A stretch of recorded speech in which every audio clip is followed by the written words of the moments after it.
Hey everybody, Jester Borris here with I Want to Be a GM, and this is Dungeons & Dragons Through the Realms, the lesser known realms. We're going to be talking about several game setting systems that you may not have seen before. All of them are well fleshed out from the early days of Dungeons & Dragons. With me, to my right. This is Troy, the Planescape guy, and Boris just took my thunder. We're going to be talking about several that I have from my own personal collection, and we're going to talk about some that even I learned about when doing this research. There's been a lot out there, and so the idea as we continue to go through our world building series is to bring you additional world settings you can borrow from or play in yourself. Before we get started though, Troy, you had a few things you wanted to talk about. Just a couple of quick announcements. We are going to be at VisionCon October 13th through the 15th, 2023 at the Expo Center in downtown Springfield. And we're going to be playing a couple of games that have limited seating, but lots of fun. Mm-hmm. So I would encourage you to come down and sign up and don't miss out on those two games. Also, want to make a quick announcement that we are working with the Nixa and Ozark libraries to help to bring D&D fun to those two locations. And they're really excited about this. It's kind of crazy to see a bunch of librarians excited about Dungeons & Dragons. But we'll be working with them in the near future. You can check the dates and schedule times for those activities on our Discord calendar, and we'll see you there. If you're local in the area, and particularly there's going to be youth-focused games for the most part. Yes. So we're going to be bringing some different story themes and things like that, but helping develop games for the public, youth-focused games. As always, we're big supporters of our local community, and the libraries, aside from our game stores, are an outlet. So we'll be glad to be working with them. Now, Troy. Sir. Which one of these was, well, let's talk about it. We got Eberron. Oh. Which, despite having a 5e release, is not something we've heard any of our game masters talk about. No. We've got, what else we got over there? We got the Mystara. Yep. So let's start with some of these good ones here. All right. So Mystara came out. We'll give them the whole list. We're going to be covering what we got. Oh, so we have Eberron, Mystara, Dark Sun. Dark Sun, yeah. Birthright, Hollow World, Red Steel, and a couple others that are a little off the wall. Castle Falkenstein. Yeah, you dug. That's a cool setting. Castle Falkenstein. Anybody out there never heard of it before? It is role-playing steampunk. It states it right in the game. So if you like steampunk, you definitely want to find it. And we also have, we're going to talk a little bit about some of the DCC. DCC, which I freaking love the system. It's uber simple. For the dungeon masters, it's very fun for the new players to get them into tabletop.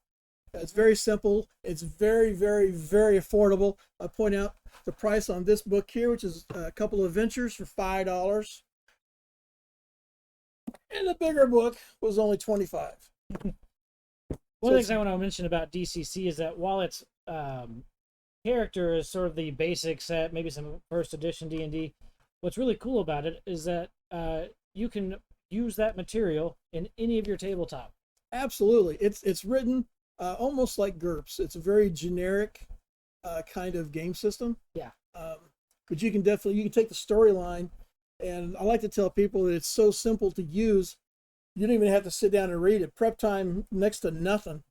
Bring out your 5e monster manual, have it next to you, and when you're going through and they run into something, just open your monster manual and throw that monster in there.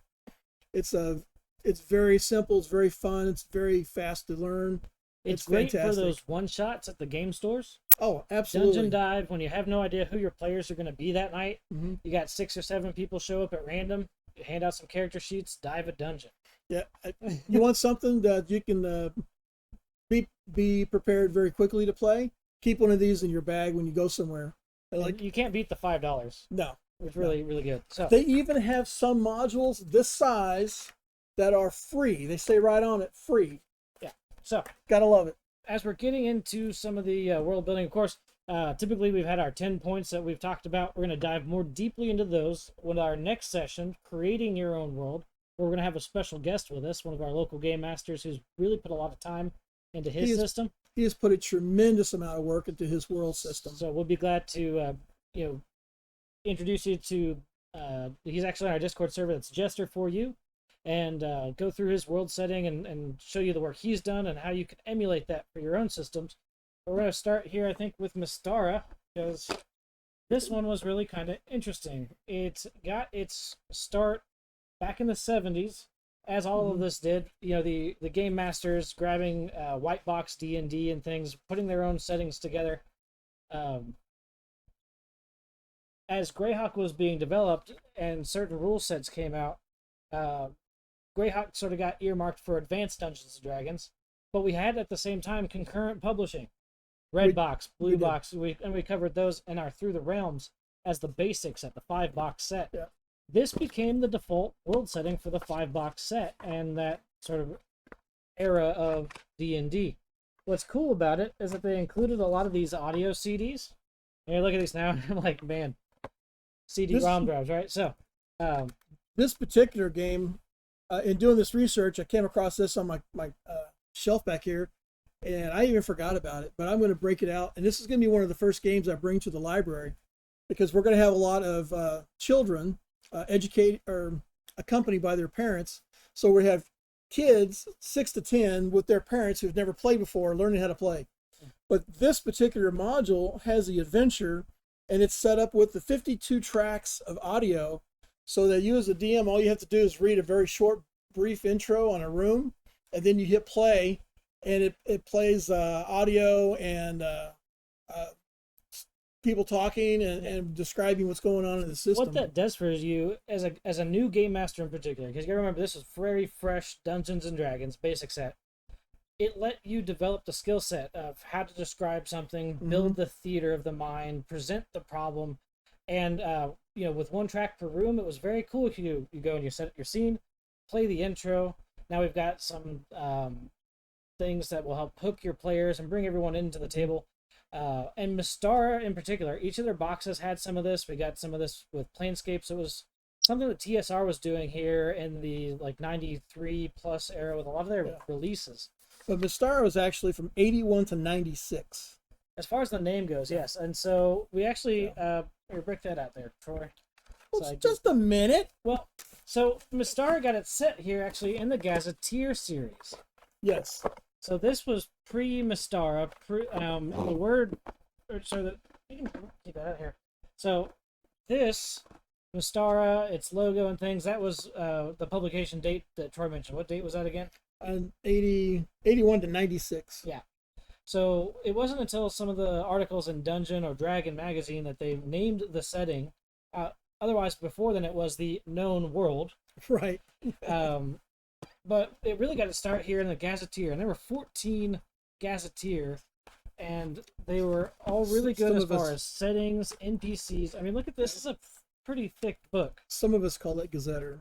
Gazetter, whatever. It doesn't matter. You're like tomato over here. But, right. I mean, it's packed with information, maps, NPCs. It really brought this setting to life. And a lot of the modules at the time that were released were set in this setting. So, I think, what was it, Isle of Dread? I've got the list here. Let me pull that up here. I did have... I love these style of maps that they did back then, too. I mean, they were just... all the hexes? Yeah.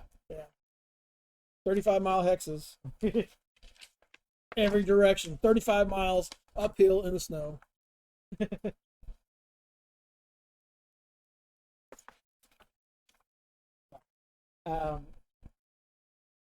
One of the things that's a sort of feature of the setting is that all of its cultures are historically based.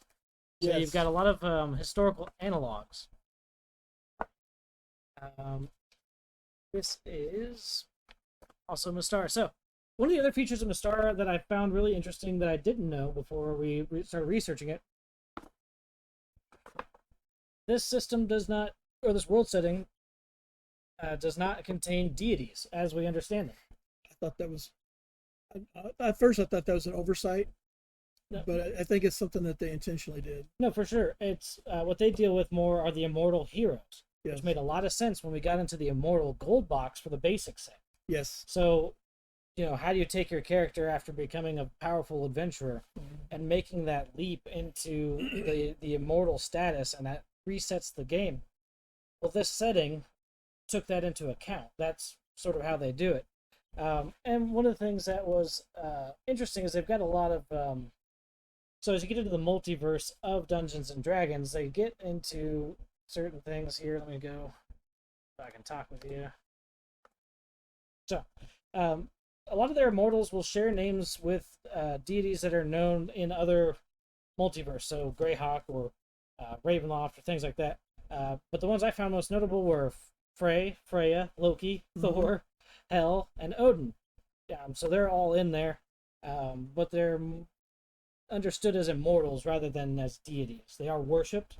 That is a component of the immortals set, but they don't have the features of gods as normal. So if there was a pairing between an immortal and a mortal, you get a mortal.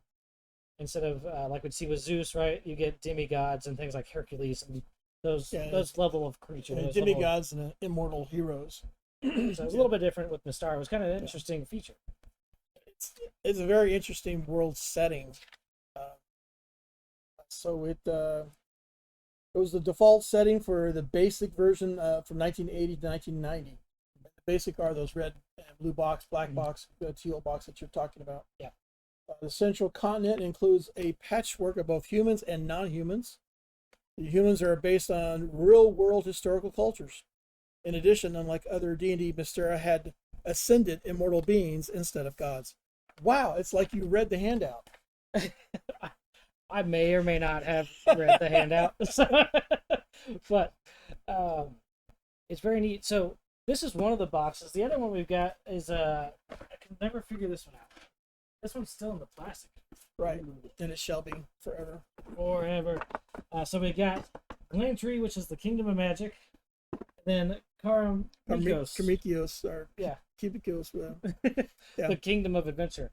Yeah, it's so I bought these both a long time ago, at a game store, of course, and I took the one home, the Glantry, and I actually played it once, I believe, but not all the way through, and I forget why. And so I left this one in the wrapper, just because I never got around to opening it. Next thing you know, it winds up on my shelf, and then life being what life is, I moved a couple times, and next thing you know, hey, I got this box, it's still in the wrapper.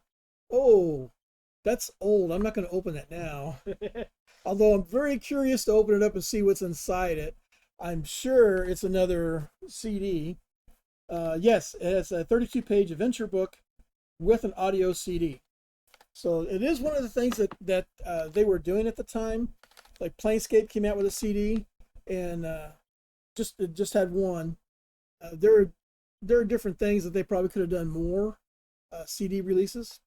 It's also one of the things that I think TSR could, or not TSR, Wizard of the Coast could do to help jazz up some of the stuff they're releasing these days.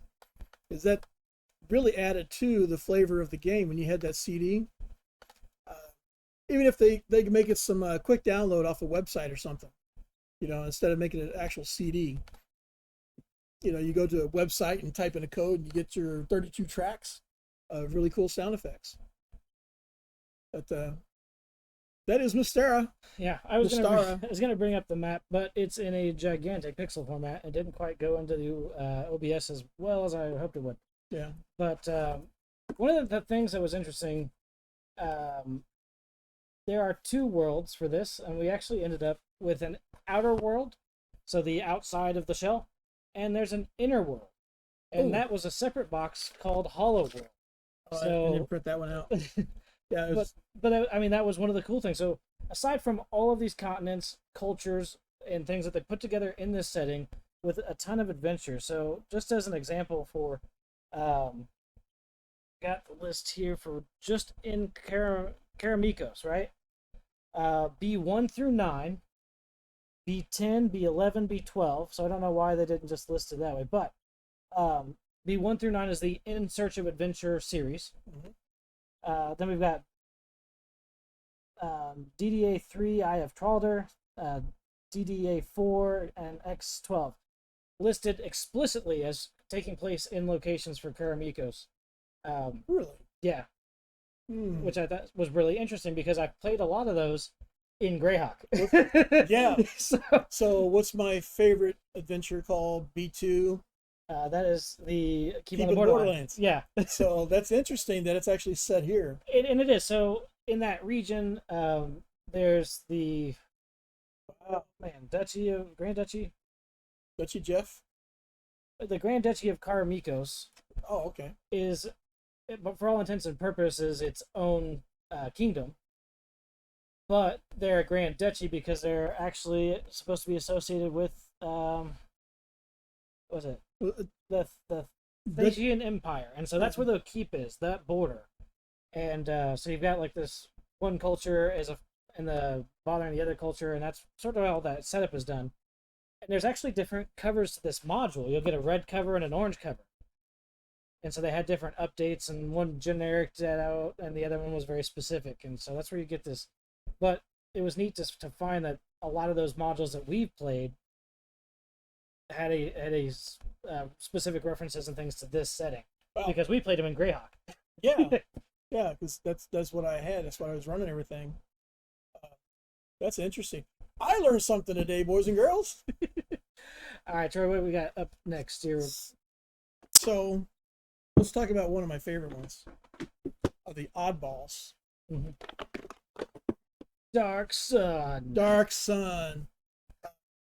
So you're pretty versed on the short history. Well, so basically the setup of it, right?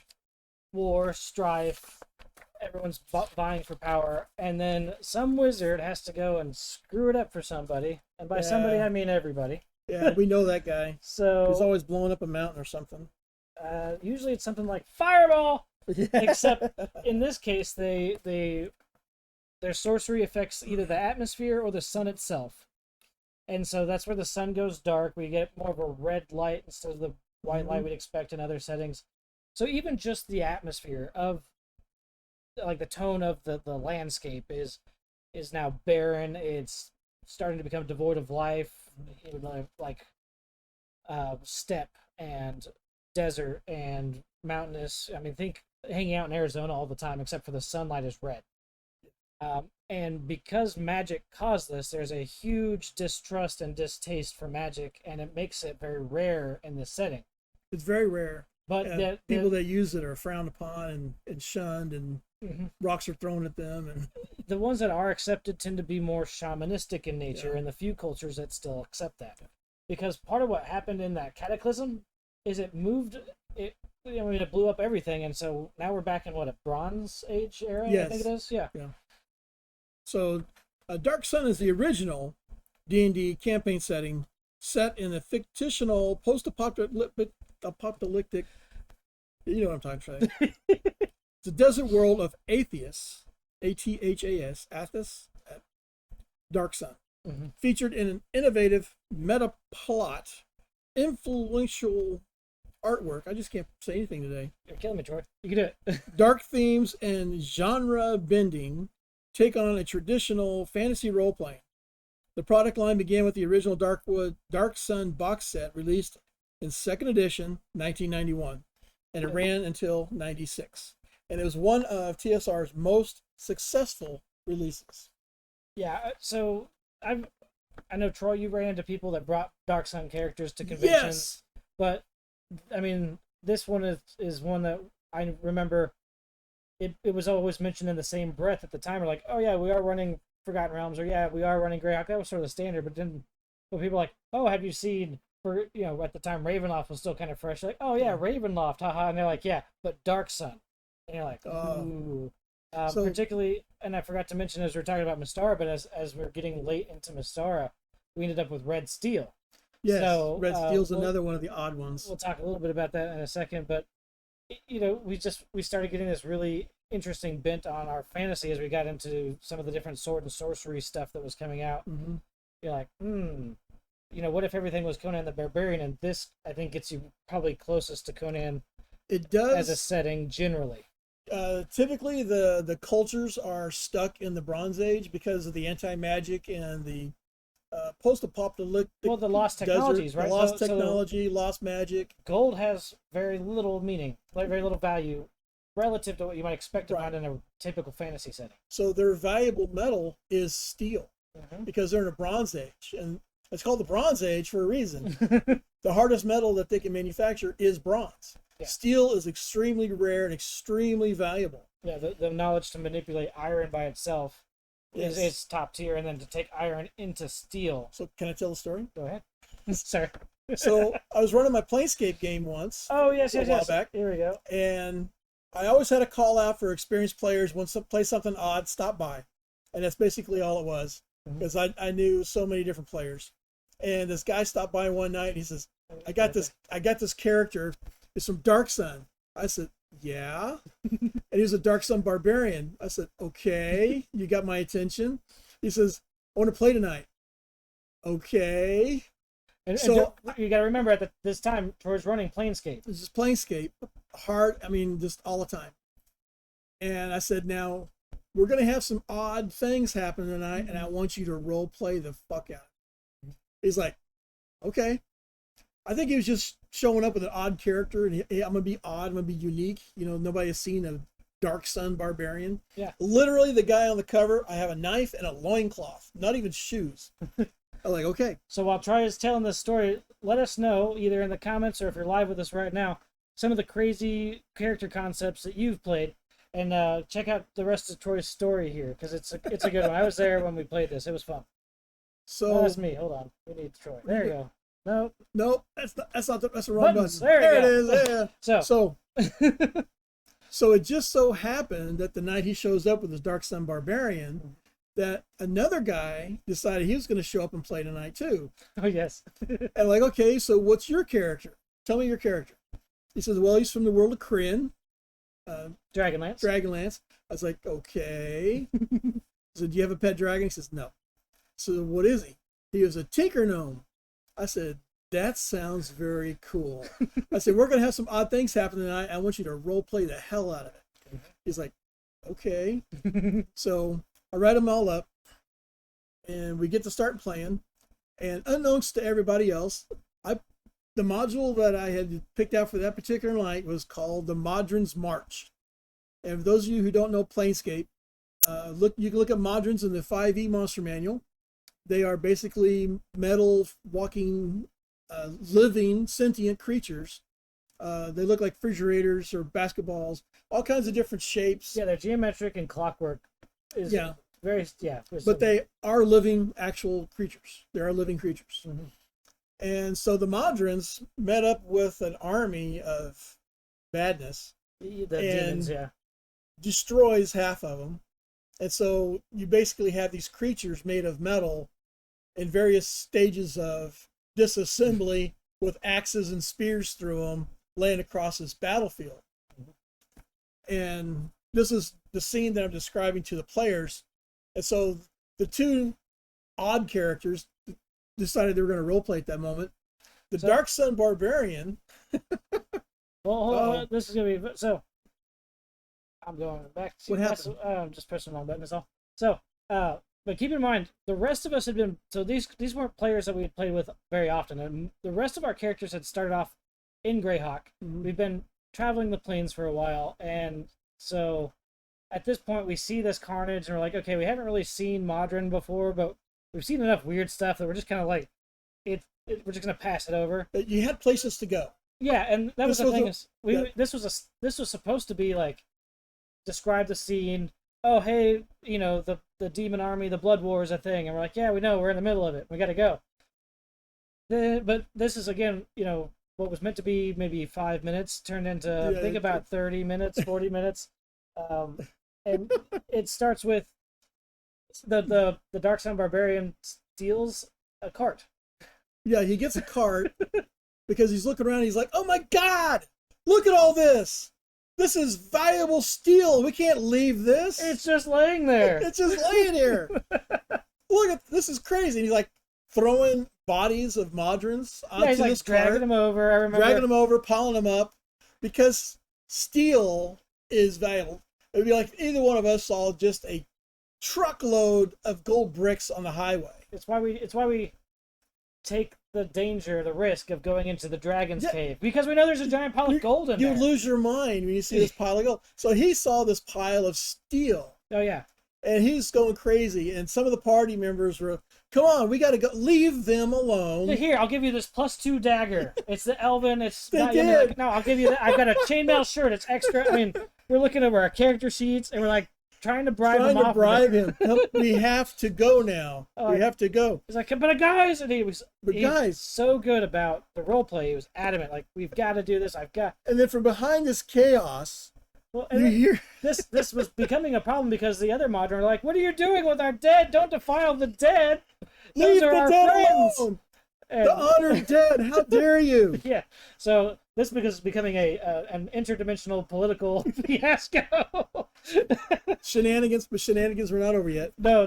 Behind the party, you hear some cheering and clockwork noises and other voices. And you're like, what's going on over there? And somebody in the party made their way over there to see what's going on. And the Tinker Gnome in the group started fixing the Modrons that were damaged, basically bringing them back to life. Mm-hmm. So the Modrons thought he, very rightly so, was a tremendous, powerful healer. Please stay with us. The gods have sent us Somebody that can heal us. Yes. And so he's like, yeah, I think he fixed like 2 or 3 of them. He fixed 2 or 3 of them, and everybody's like, stay here, stay with us. What we end up with is they're dragging him inside the walls of Mechanus. We're trying to drag the barbarian away from the cart of bodies, which is just a pile of steel. In his mind, we're like, all right, listen, you guys get him. We gotta, Bob, you gotta. The Modrons are carrying him on his shoulders in victory. To them, they just found this tremendous, powerful healer that can do anything for them. Because when you get into the way Modrons are come into existence and some of their lower background, they don't necessarily have repairs. They don't have healers. They don't. No, that's not something that's in their culture. And so, as a Tinker Gnome, if you can't pick the lock, you just take the lock out of the door while it's still closed, and you're like, I don't understand. But he made a few really good rolls, and boop boop boop, here we go. Got a couple Modrons started fixing them, and it was a very fun night because of 2 players that decided to show up with very off-the-wall characters, and they knew what kind of game I had going. Yeah. And with Planescape, one of the things you can do with Planescape very easily, especially back in 2nd edition days, you can bring a player in for 1 night of play, and he's not going to wreck the game. Yeah, because that's the nature of plane travel. Yeah, it's plane travel. You're there one moment, and you're gone the next. Dark Sun was the exception with Spelljammer as well. 2nd edition Spelljammer, you could not, for some reason, enter the crystal sphere, as they called it for that time, of Dark Sun. Something about the way they had been corrupted, that magic had been manipulated and exploded, prevented Spelljammers from being able to enter. It's very, you're not going there on a Spelljammer. But there's enough goofiness with Planescape that you can kind of circumvent that. It was just one of those things, I think, practically, if a Spelljammer shows up and it's a flying spaceship and you can bring steel in now, you basically become Jabba the Hutt. You're like, I own this now. Why? Because I'm an advanced alien culture. I'm the only one that has one of these, and I say so. Right. So there was a little bit of exception when it came to Spelljammer 2nd edition and Dark Sun, that you could more freely circumvent when it came to Planescape in 2nd edition. And so it was neat to see those characters. It reminds me the setting of the animated Fire and Ice Sword and Sorcery cartoon. Yeah. Just because it has that darker tone, that sort of thing to it. But you've got all your regular fantasy stuff, your orcs and goblins and that sort of stuff. It's just it's like 80 grit sandpaper instead of the 320 that you might find in favor. And so it's a very cool system with some unique challenges in the setting. A lot of unique challenges that really give you a different experience when it comes to the role play of your character, of the NPCs, the challenges that you'll face, and that sort of stuff. Because there's still dungeon dives, and when you happen across just a steel dagger in a burial tomb, that's a huge deal. It's not like I have a wand of magic missile. Like, that's almost unheard of anymore. But Yeah. just the steel that somebody was buried with is why you're in there now. That's it's very cool and It's very awesome. can do a lot of stuff for you. So There's a lot of cool things in Dark Sun, that's for sure. a couple other things inside here. Oh yeah, yeah. Flip books. And here we go. The gladiator pits. Like Yeah. it tells you exactly what to go. So yeah, these player cards are pictures and descriptions. Open that up a little bit. This is why we keep going on about these box sets too. You don't get this kind of stuff very often. Every even- box set was going to have one or more maps like this. Yeah, and this is just the primary, like your main hub location in this box set. The box that Troy opened had another, Yeah. and so they continuously expanded. The the maps with like Dragonlance, that's a really nice map set. The ones that we got for Ravenloft actually were really good as well. So we've appreciated those, but just to be able to get the maps and the setting information and that sort of stuff was really cool in these boxes. And the artwork. I mean, there's just tons and tons that goes in there. City. Yeah.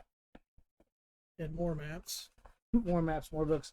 A lot of this stuff, guys, keep in mind, is available through Drive-Through RPG for as reprints, either as PDF or something of that nature. Yeah. So if you'd like to get to the point, there you go, where you are incorporating this material into your game, even you want to borrow from this to create a barbarian culture that is causing issues in your setting or things like that. The prices are pretty nominal, particularly when you're using a PDF version. Yeah. We was looking at There you some this morning. And we came across some drive-through RPG stuff that's $5 for the book. I'm like, I paid more for that back in the day. Yeah, in 1990s money. Yeah, So it was more than that. there's a lot of resources on there. If you guys haven't checked it out, they keep adding more, and this older material can be brought into 5th edition. Some of it more readily than others, but it's all there for you to use. It's very cool to be able to have that still. Oh, absolutely. We move on to something a little off the wall. Yeah, since we're talking about some steampunk or different contraptions here, Castle Falkenstein. Castle Falkenstein. Now this is its own game system. It's not necessarily a Dungeons and Dragons setting. And this one book is the whole thing. Yep. See if I can pop this open. So Castle Falkenstein. I want you guys to listen closely to this one because I bet you some of you Secret out there. Weapons of the Steam Age. All right, here we go. Castle Falkenstein is a steampunk themed fantasy role-playing game, originally published in 1984. The game is named for the legendary castle in the Bavarian Alps, and it's called Falkenstein. Yeah.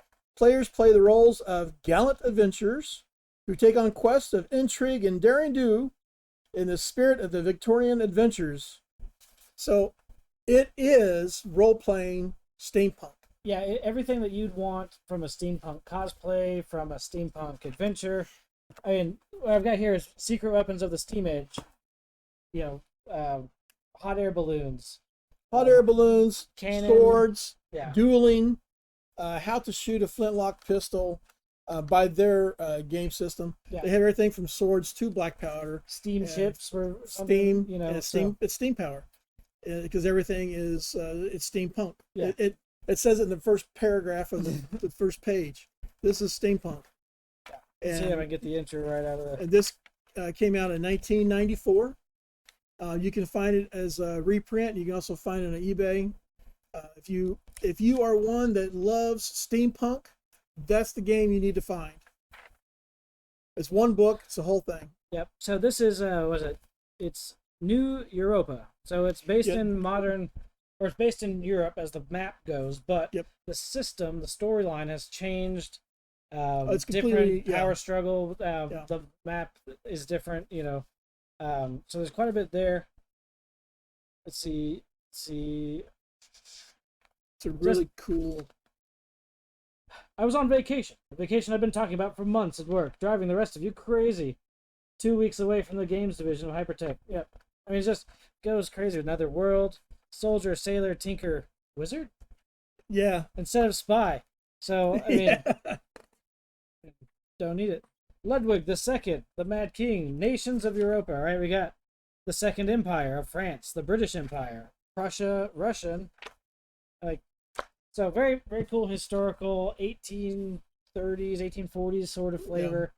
It is a cool setting for sure. But I'm sorry, not just a setting, but its own game system. It is. It's the whole thing in one book.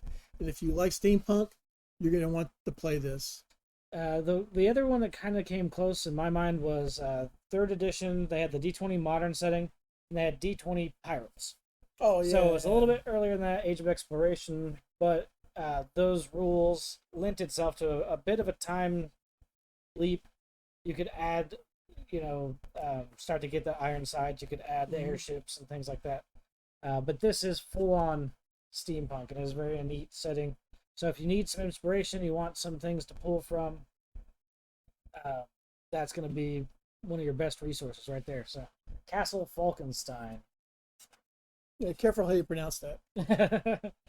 All right, so you pulled up some other books here. We're going to talk here a little bit more. Dungeon Crawl Classics. So Dungeon Crawl Classics, again, we mentioned a bit ago, based not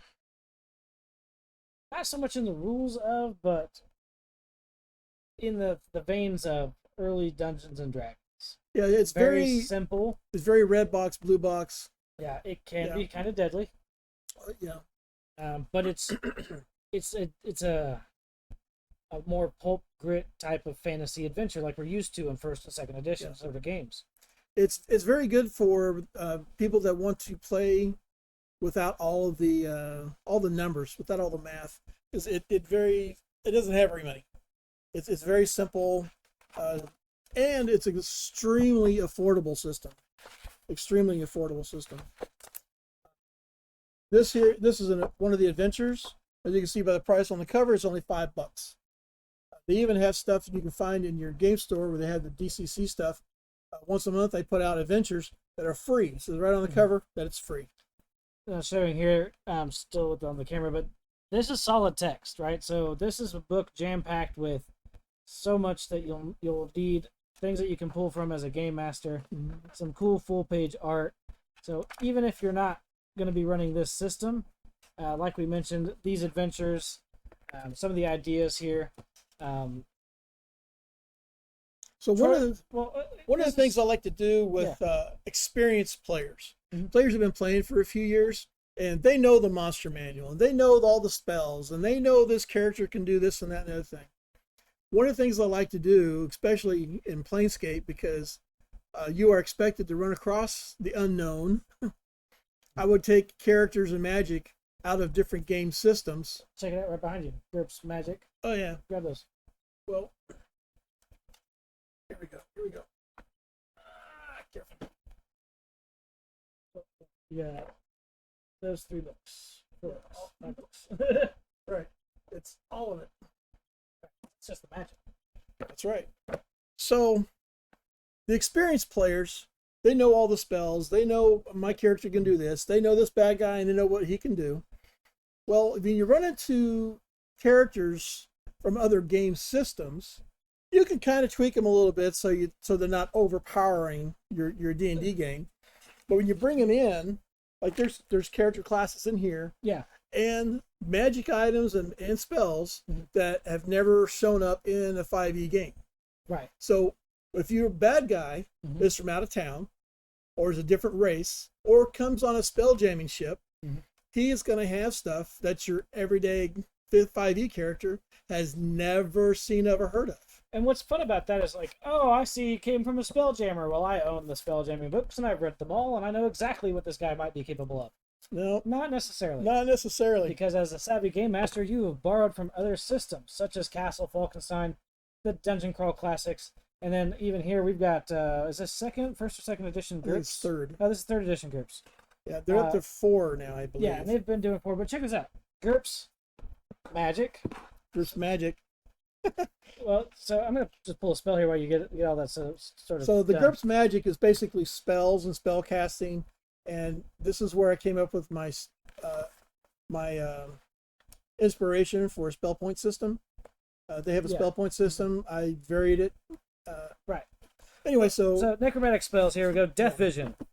That sounds kind of cool, right? Subject sees a vivid presentation of his own death, sometimes a vision of the future and sometimes a false vision from another possible future. But it is always chilling. The subject is stunned mentally until he can make his IQ roll, so there might be an intelligence check.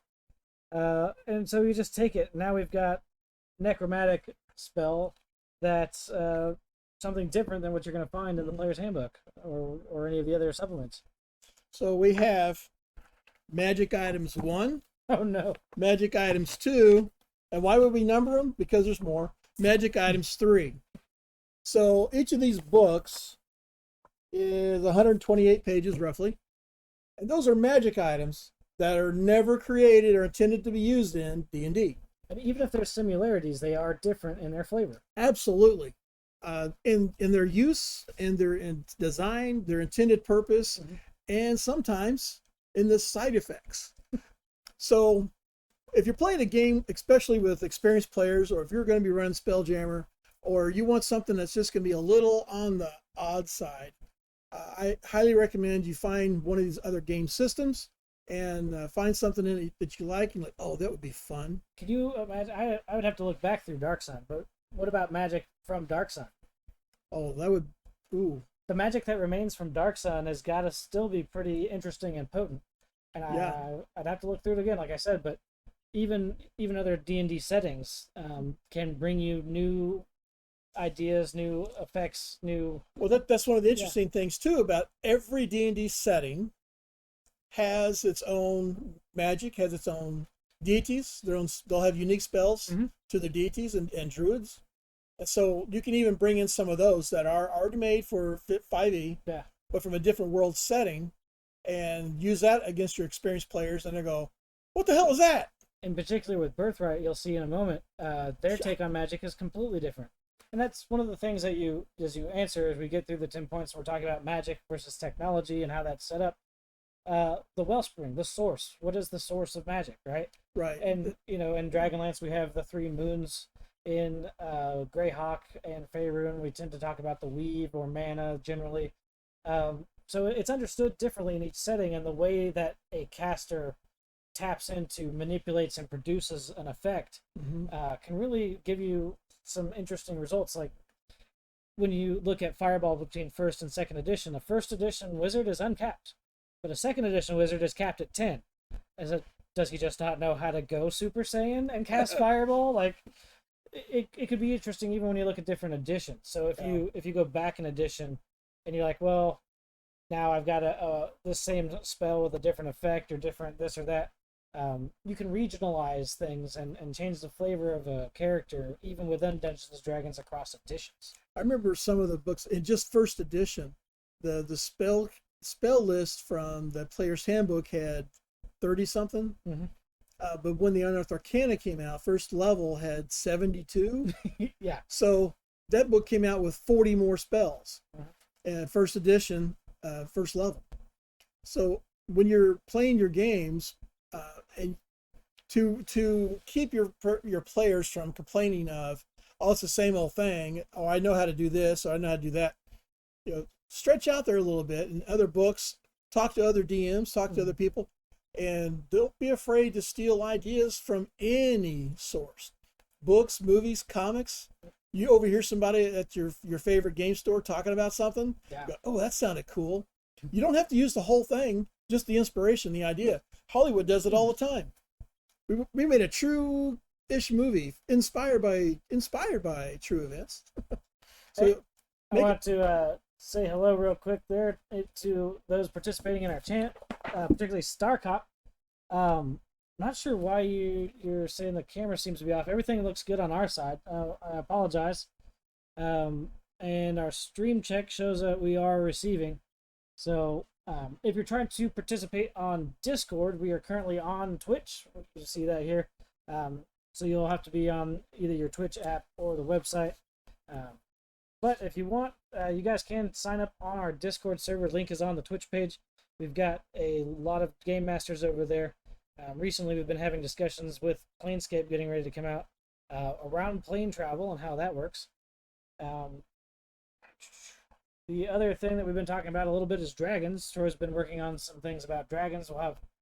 We've got a poll up on the YouTube channel right now. Tell us what dragon by edition you think has got the most deadly dragons. Oh, I know. Yeah, I know you know, but so far it's interesting. It's either 2nd or 4th edition according to the Yeah, poll. that was interesting. And I thought, so fortunately, they let me have 5 spaces on there, or I'd have more options. But I thought White Box would have been more deadly because they treat things as, in this area it's destroyed. But there wasn't a lot of information to go on in dragons. But as we go through the editions, dragons change and develop and stuff. So we're bringing you some cool info on dragons. Be sure to hit that poll on YouTube. That's YouTube at I Want to Be a GM over under the community tab.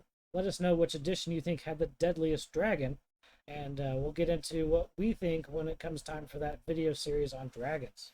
Yeah, that was going to be just a simple 10-minute show until I started doing the reading. And yeah, I always tell you, got to go out there and do your research and read it, prepare. But it turned into at least 3 shows now. Yeah, we want to make sure that we're doing dragons justice. Yeah. We're going to be talking about dragon encounters, a little bit of dragon lore, things that can their add ancestry. some flavor. Yeah. Who's mom and daddy? For sure. Because there are, like Mr. Producer said one show, a dragon's bad enough, but a named dragon is horrific. Right. You're like, and then I was showing Troy some of the things out there that have in other media, particularly the opening from Final Fantasy XIV, A Realm Reborn. They have Bahamut, but he's in the moon. And so when he opens his wings, it's 2 moons wide. You're like, well, that's an ancient dragon. And he's just, it's insanity. If you guys haven't seen it, I'll try to post a link up on the Discord. It's very cool. I would just go and eat a gun. Be done. Yeah, and then he proceeds to decimate continents worth of land when he flies over them. It was funny though, and you have to admit, when he landed and they were fighting him, they were as big as his toes. Oh no, so that was even a different dragon. Yeah, so there's a lot that's fun with dragons we'll be doing when it comes to dragons. We're going to put in a lot of, we're going to have some video clips, we're going to have some pictures, and lots of stats. It's going to be lots of fun. We're going to have a show on their attack and defenses, one on dragon lineage, and another one on, help me out here, I forgot.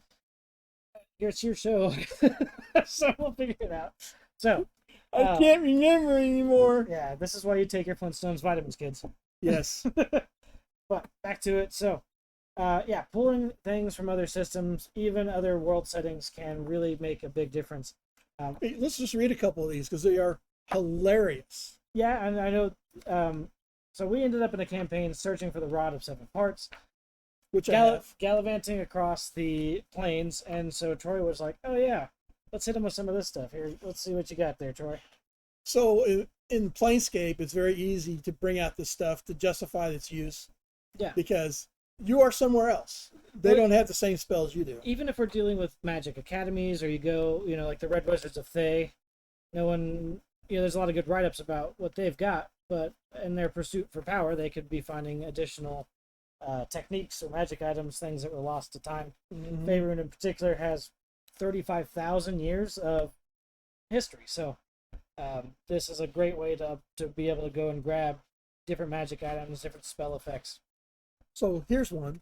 So keep in mind it's from GURPS, so the stats, I'm just going to skip over the stats. Yeah. Because the numbers don't correlate to anything in 5e. We're just going to talk about the items. Yeah. They have one, this is under the section of bardic items. Oh no. The tuneless tankard. Technically it's not a musical instrument.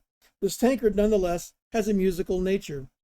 It looks ordinary, perhaps even a little scuffed and nicked with use and age. But anyone who quaffs even one gulp of the ale from it must sing loudly and off-key all night. Louie, Louie! They will also want to drink more and stay up late. They can resist either of these compulsions with a roll against your will, but as long as they stay awake, they will sing. GMs should make players act out the tankard's effect, bellowing and drinking songs, school fight songs, and even pop music that they happen to know. The louder and more off-key, the better. So that's one of those items that's fun when you get done with a heavy dungeon, and you get back, and just so happens this mug makes its way across the. Oh, hey man, you gotta try this brew, right? One of those. Absolutely. How many times have we been at a party somewhere, and that's, hey, try this. Okay, fine, whatever. Well, now you're stuck drunk and singing all night. Here we go. One size fits all ring.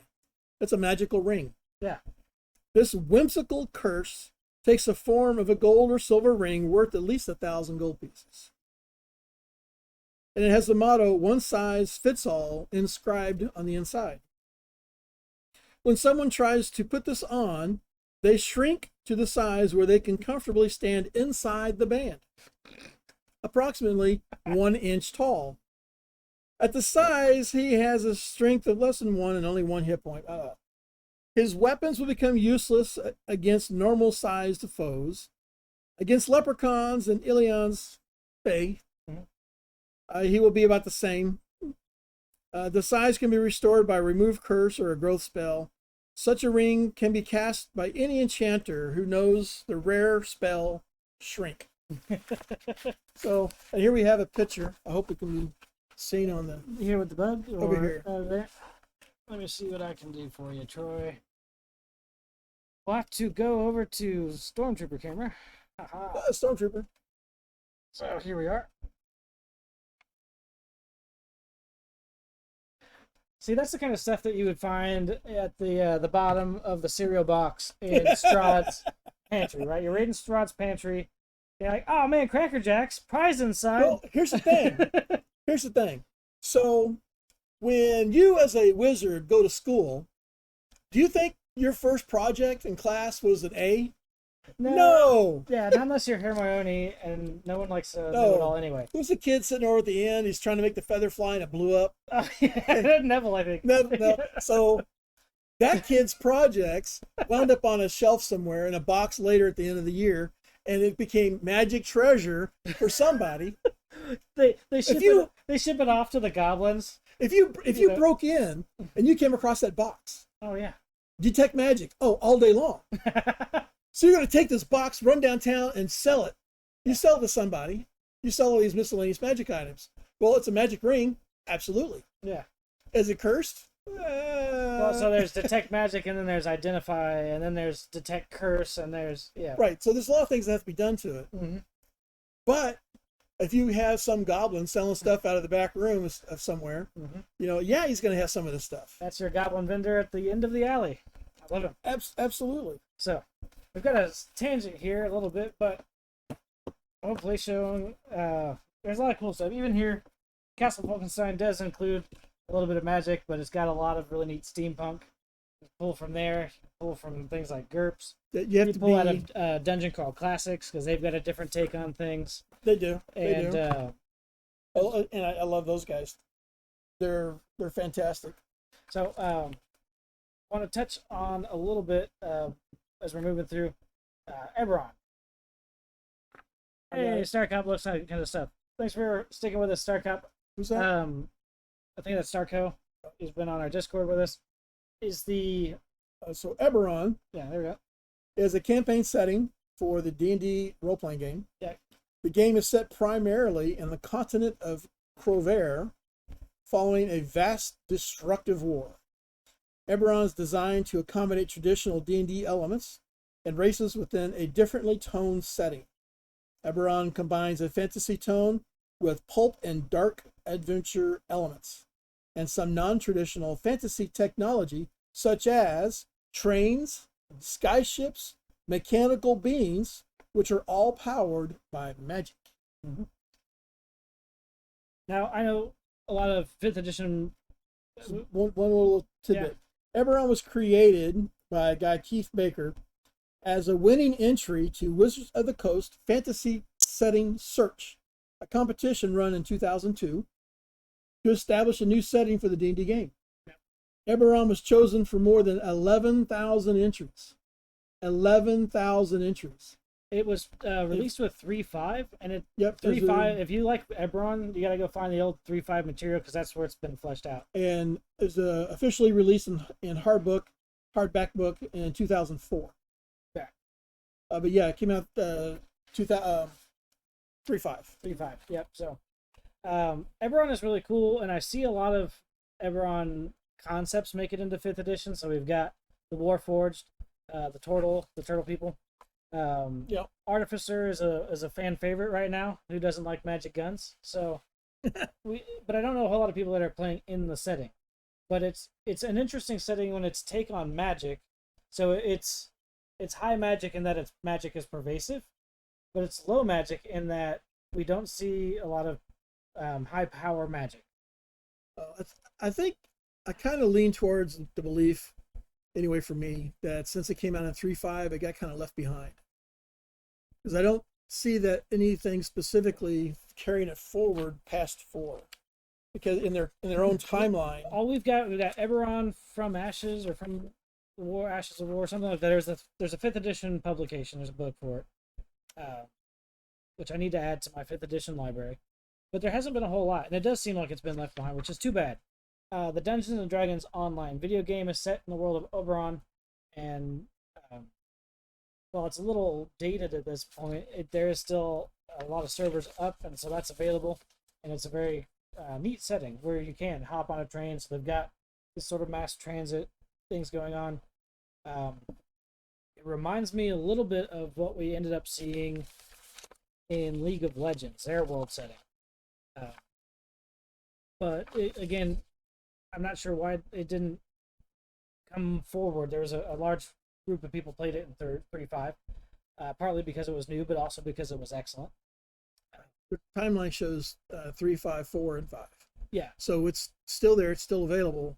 Right, It's but all we got was one resource. So if you want to play a lot more in Eberron, you're going to have to go back and find those 3.5 compendiums and expansions, because they did quite a lot with it then. But not as much in 5e, which is too bad. So let me guys...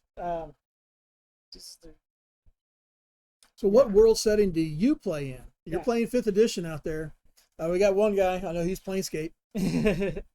Right. Love him. But So that is the thing. Let us know if you're playing Eberron, or if Eberron is just cool for the character options, because they do have some really neat character options or their take on stuff. But I sort of appreciate where magic is more mundane. Like their street lamps is magic. Their train system magic. mhm. But as far as like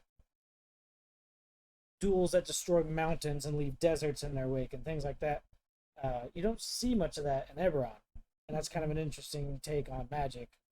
Where Faerun, I think, kind of goes the other way, where we've got pervasive amounts of high magic. You're going into And throw a mountain on your face. well, that was Dragonlance, but yeah, Dragonlance also has high magic.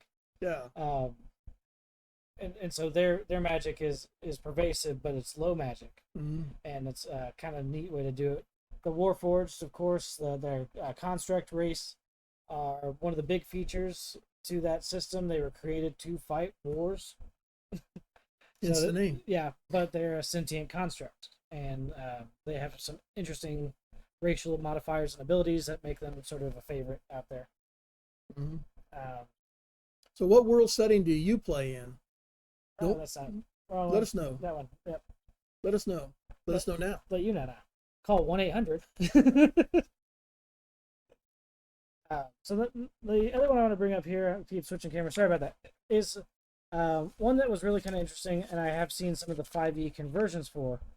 It has a sort of cult following, but I don't know that this was ever a big deal system either. It was Birthright. Birthright. Did you run into that much in 2nd edition? Much, I would say no, but it was out there. People were playing it, but it was not everywhere. So I've got it right up here. Let me grab this real quick. So Birthright is a Dungeons and Dragons campaign setting, first released in 95. yeah, sounds right. So it's based on the continent of Cyrilla, which is one of 5 continents on the system. And one of the things that's neat is the way that you play in Birthright. So in the history of the world setting, there is a dark god, and he does like he likes, and that's corrupt things. And so, as different races and cultures flee the corrupted areas, to the point where things that are corrupted transmute or transform, and you get these abomination type creatures and that sort of stuff. Well, of course, as people and cultures come into each other's way, they end up in conflict. Mm-hmm. So that's one of the central themes here. But eventually, a coalition of different tribes and cultures and kingdoms and things get together with their patron deities, like walking the land patron deities, to go and fight this dark god. And there's a land bridge and a mountain that connected this island. I'll have to bring up the map for you guys. I apologize, but the only way that the gods can defeat the dark god is by sacrificing themselves. And so there's this giant divine explosion, and in that explosion, all the gods are killed. Okay. All right, so let me get to... So far, it sounds kind of bad. It does sound kind of bad. It's kind of interesting. But in this explosion, divine power radiated across the battlefield, empowering those that came into contact. The degree to which an individual was empowered varied by several factors. The champions of the gods, and those would be those that were closest in ideal and virtue, as well as physical proximity. So if you were a lawful good sort of paladin, and you're the lawful good god, you were standing next to him when he detonated, you would have absorbed a lot of his divine power. Some of these individuals became gods themselves, and they were the new pantheon that replaced the old after they died in this battle. Otherwise, there were people that were powered to a lesser degree became scions, as this divine power infused their blood and things of that nature. The flip side to that is that the dark god's power spread as well. So there we go. There's always a catch. There's always a catch, and that was the catch. So those who found themselves with the blood of Arzai, which is God here, became powerful abominations. And so his corrupting influence, now infused into their bodies, would express their inner corruption, their inner evil, and they would become these abominable creatures. And then, now that they're empowered with dark divinity, they also have neat and interesting and not so nice powers that they could afflict you with. So, definitely, the flip side became almost a bigger problem in the long run in the setting.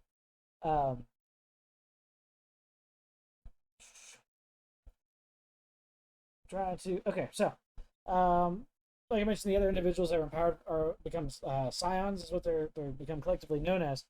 But as the battle waged and the new power came into play, it was quickly discovered that the divine power of a scion could be stolen by way of a killing blow to the heart.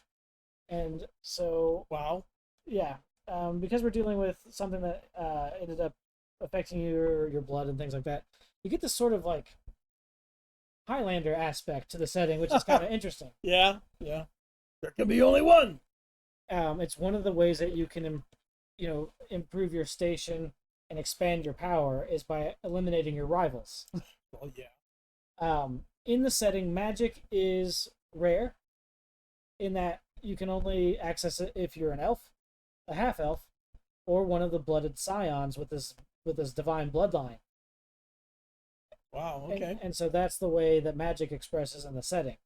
So you end up with a very much sort of pulp fantasy setting with rare magic, and that's part of the reason why, as a player character, you end up playing a scion.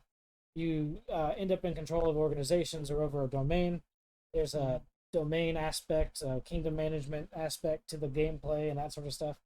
But it's because you have this divine bloodline, these additional powers and things like that, that you end up in a station that, where you have to manage these organizations or kingdoms and that sort of stuff.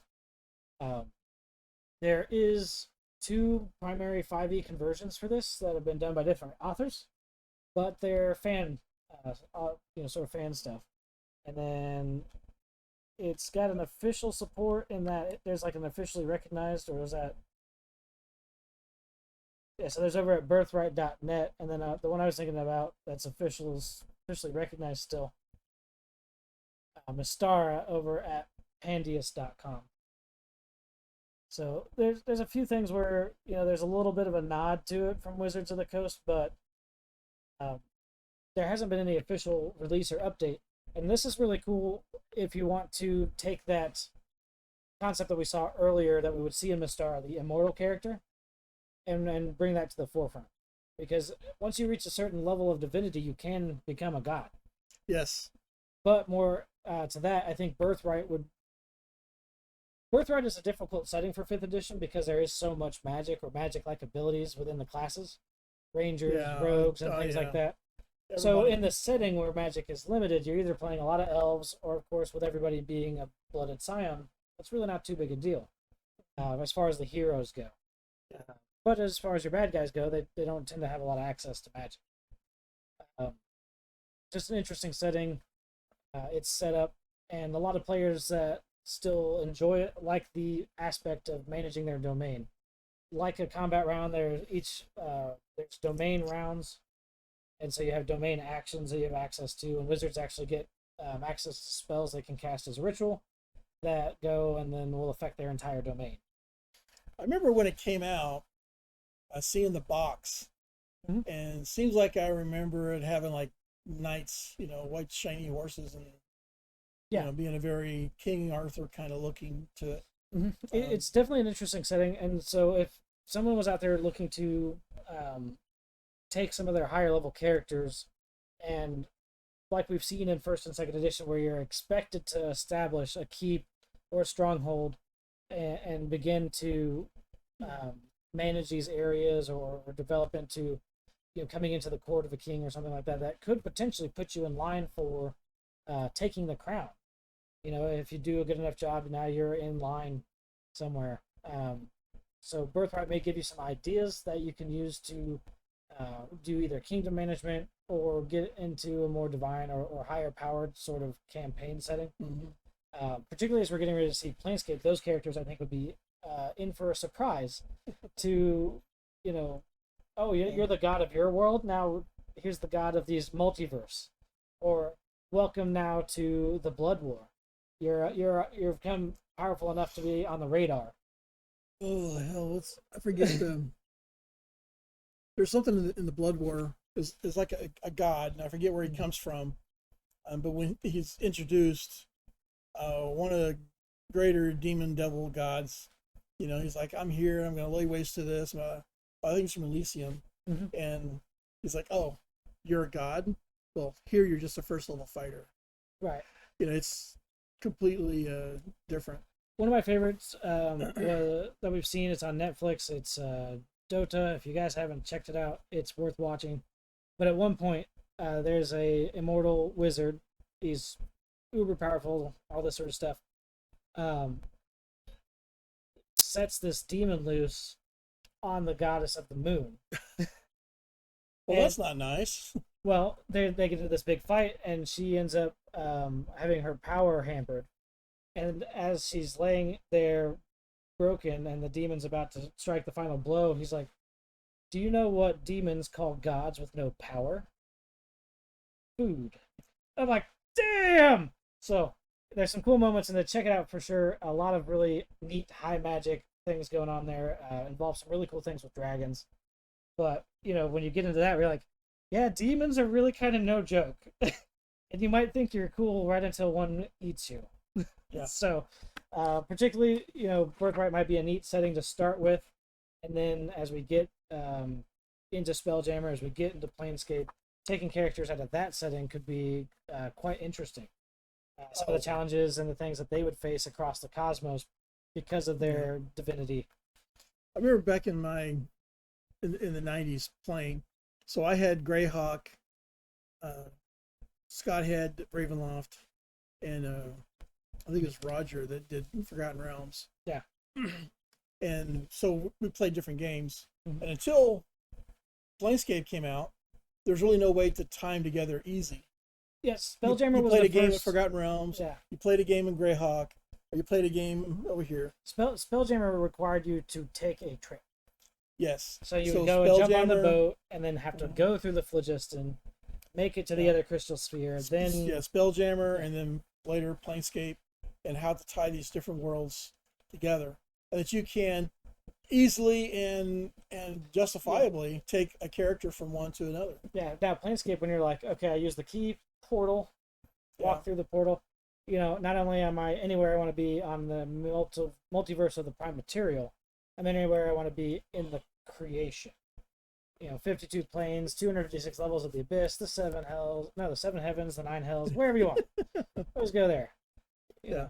So yeah, definitely a lot of flexibility in Planescape. Starcraft was mentioning here reminds me of the corruption from Dark Sun, such as the perilous trying to turn themselves into dragons. Yeah. So in Birthright with the, and that's the other thing, as you increase your dark divinity level, you know, you get the same thing there from the evil side.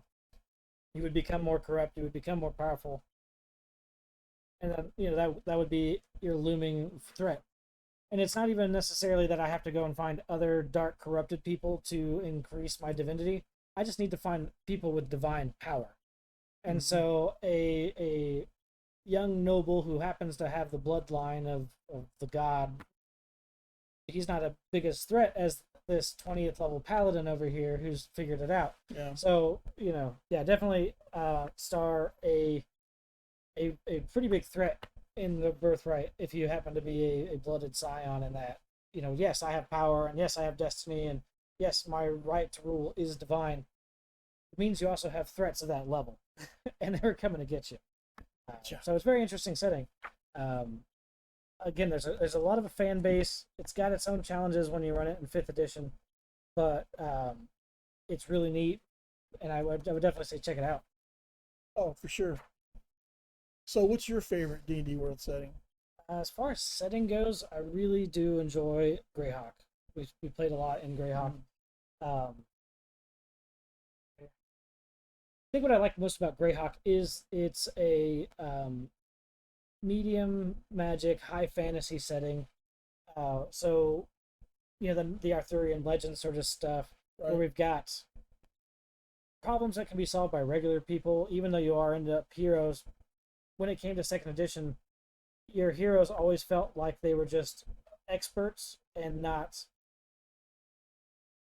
the superheroes.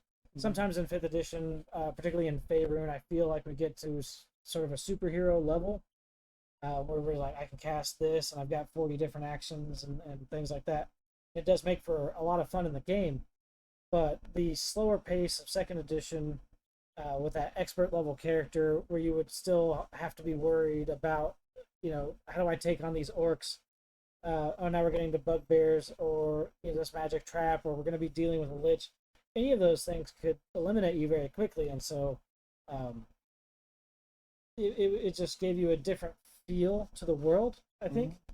And when you did come across something like a dragon, like a lich, it felt important. It was always presented very well, and when it was a problem, it was one that threatened the world. Right, that's part of why, you know, you're not just out there dealing with the goblins that are stealing sheep off of Old Man McDonald's farm. You're traveling the countryside because we've got something bigger happening, and that's where I really appreciated Greyhawk, because it gave you that sort of that slower pace realism. Where on the flip side with Faerun, you get more high adventure, more high fantasy, and that can be a lot of fun. But I always tend to break those games because it's just like fireball, you know, laser beams and stuff everywhere. Faerun tends to be high adventure, high fantasy, high magic, and those can make for a lot of fun too. But sure. And it's just, you know, maybe I'm partial because we played in a lot of Greyhawk, but I really, really enjoyed playing in Greyhawk. I like again, it's just the feel of that setting is, you know, it, when you're walking across the field, you kind of get the sense of like, I'm walking across the field. You get that immersion, I guess, for me, is really where it comes down to. Now, like, Faerun has been awesome in the games, like the video games and things of that nature have been really cool, because you get to really see what they were going for expressed. It can be difficult sometimes as a game master to really express or get across just all the cool stuff that is going on in Faerun. You get into Baldur's Gate, you get into the Underdark. You get, I mean, some of these things here, you're just like, man, there's a lot of cool stuff, and maybe for me, my side of things as a player, where a lot of that gets taken for granted. And you're just kind of, okay, we're here playing D&D. So you know what my favorite world setting is? All of them, because it's Planescape. So you are the for Planescape for guy. experienced players, I love Planescape. Yeah. For less experienced players or new players, Greyhawk. Greyhawk to me is the world setting that everybody expects. It's what they have in their mind. They've seen in fantasy movies when they've seen Conan the Barbarian, they've seen Excalibur, and it's what you have in your mind already is Greyhawk. It's the knight in shining armor fighting a dragon once in a while, elves, dwarves, gnomes, orcs, goblins, all these different creatures, and the wild countryside, and humans trying to make out a civilization in the wild. To put it into film perspectives, right? Earlier D&D, Gygax was heavily influenced, so Greyhawk was as well. Lord of the Rings. Yes. And so that's Greyhawk, right? Lord of the Rings. If you're a Lord of the Rings fan, Greyhawk feels like what you would expect of Middle Earth. Yeah. Then you can go and watch, of course, the new Dungeons and Dragons movie, and it shows you just what Faerun is, and they are quite a bit different in terms of tone and setting. And I like that too. The D&D movie. Oh no, they reference Baldur's Gate and Waterdeep and. Well, you get to see a displacer beast and and their high level of magic and the things they were doing. Yeah, it's a very cool setting. But I mean, very cool movie. Being a fan of Lord of the Rings, also that Greyhawk, feels closest in tone because of Gygax and his influences and when he wrote that. Yeah, it was to the point of being sued for using the term halfling. Yeah, we got halfling because he did originally print Hobbit. Right. And they didn't like that. They didn't like that because it was intellectual property, I guess. So it's like, yeah, it's a halfling. It's no longer a hobbit. For sure. So one of the things we needed to come back to was Red Steel. Yes, Red Steel. Red Steel was an add-on to Late Mystara that we ended up with a particular region, got this particular ore and dust. Yes. And so what was cool about Red Steel was... It was red. You're killing me, Troy. But with Red Steel, though, you could end up with getting certain unique powers and abilities because of the dust and its exposure. It did have drawbacks. Red Steel had its own special magical effects or negations, and it took what was established for magic in the known world, and this happens in the region of Mystara, actually. So, and shifted it. And it started in a particular region, but that didn't stay there for long because it was a coastal region. And so as this started to make its way across the setting, now we've got new threats, new powers and abilities, and new things that younger players could get to spice up their characters and sort of change the game up a little bit. So that was done through weapons and armor, and what it did as an equipment, it let everyone have access to it. And sort of the flip side of Birthright, right, where very few people had access to this divine bloodline and special powers, and your character had, had to be this special person by birth. Red Steel went and was like, it's like if we added vibranium and all this stuff, and they're like, everybody can be Wolverine now. Like, well, yeah, I'd like to be Wolverine. Do I get a healing factor? Well, you do if you add with this thing, but the drawbacks. So Red Steel was very cool and had a lot of interesting additions. Came out with its own box set, and I think a couple modules that were specific to Red Steel and some of the problems surrounding it and its introduction to the setting. Wasn't one that I saw hit a whole lot. I know that we were exposed to it early because the other game master with us, Scott, was a bit of a collector at the time and had a lot of the different stuff, but he used it because the other side of that was green. So there was Red Steel and Green Steel, and we ran across that as we were plane traveling. That was definitely a very cool thing to see sometimes too. You're like, all right, now not only were we getting different magic, different spells, and now we got different materials. We've got So it was one of those things that always kept us on our toes. It was very cool to be in Planescape, to then have a legitimate access to everything. Now we keep going back to Planescape. It was just that good, really. But Red Steel was one of those things that was nice because you just now I have a different way to affect magic, to affect items, to give my players a power, but they have a drawback, and then a way to counter it. And but they counter it first with the bad guys using it against them. So it was really a lot that was pretty cool, and they did some interesting things with some of the cultures, the way that they were affected. The peoples in that area were covered in this dust, and so they had some different racial modifiers being from this region where they're just covered in it all the time. I think it would be a cool thing. You could bring those into dwarves. If you want to just bring it into like Faerun. Oh, now this dwarf mind happened to find something, and now some of the side effects are really bad and we're having problems, but some of the other stuff is really good, so we want to continue to pursue it. Because they would be covered in the ore dust. Oh yeah, for sure. And then depending on how their minds are built and stuff, lifetime medical conditions because of it. Well, and then the other thing too, particularly in Faerun, is the kobolds. They are diggers. Yeah, they would get into it. Now you got a kobold running around with red steel, and you're like, how's this kobold doing magic stuff?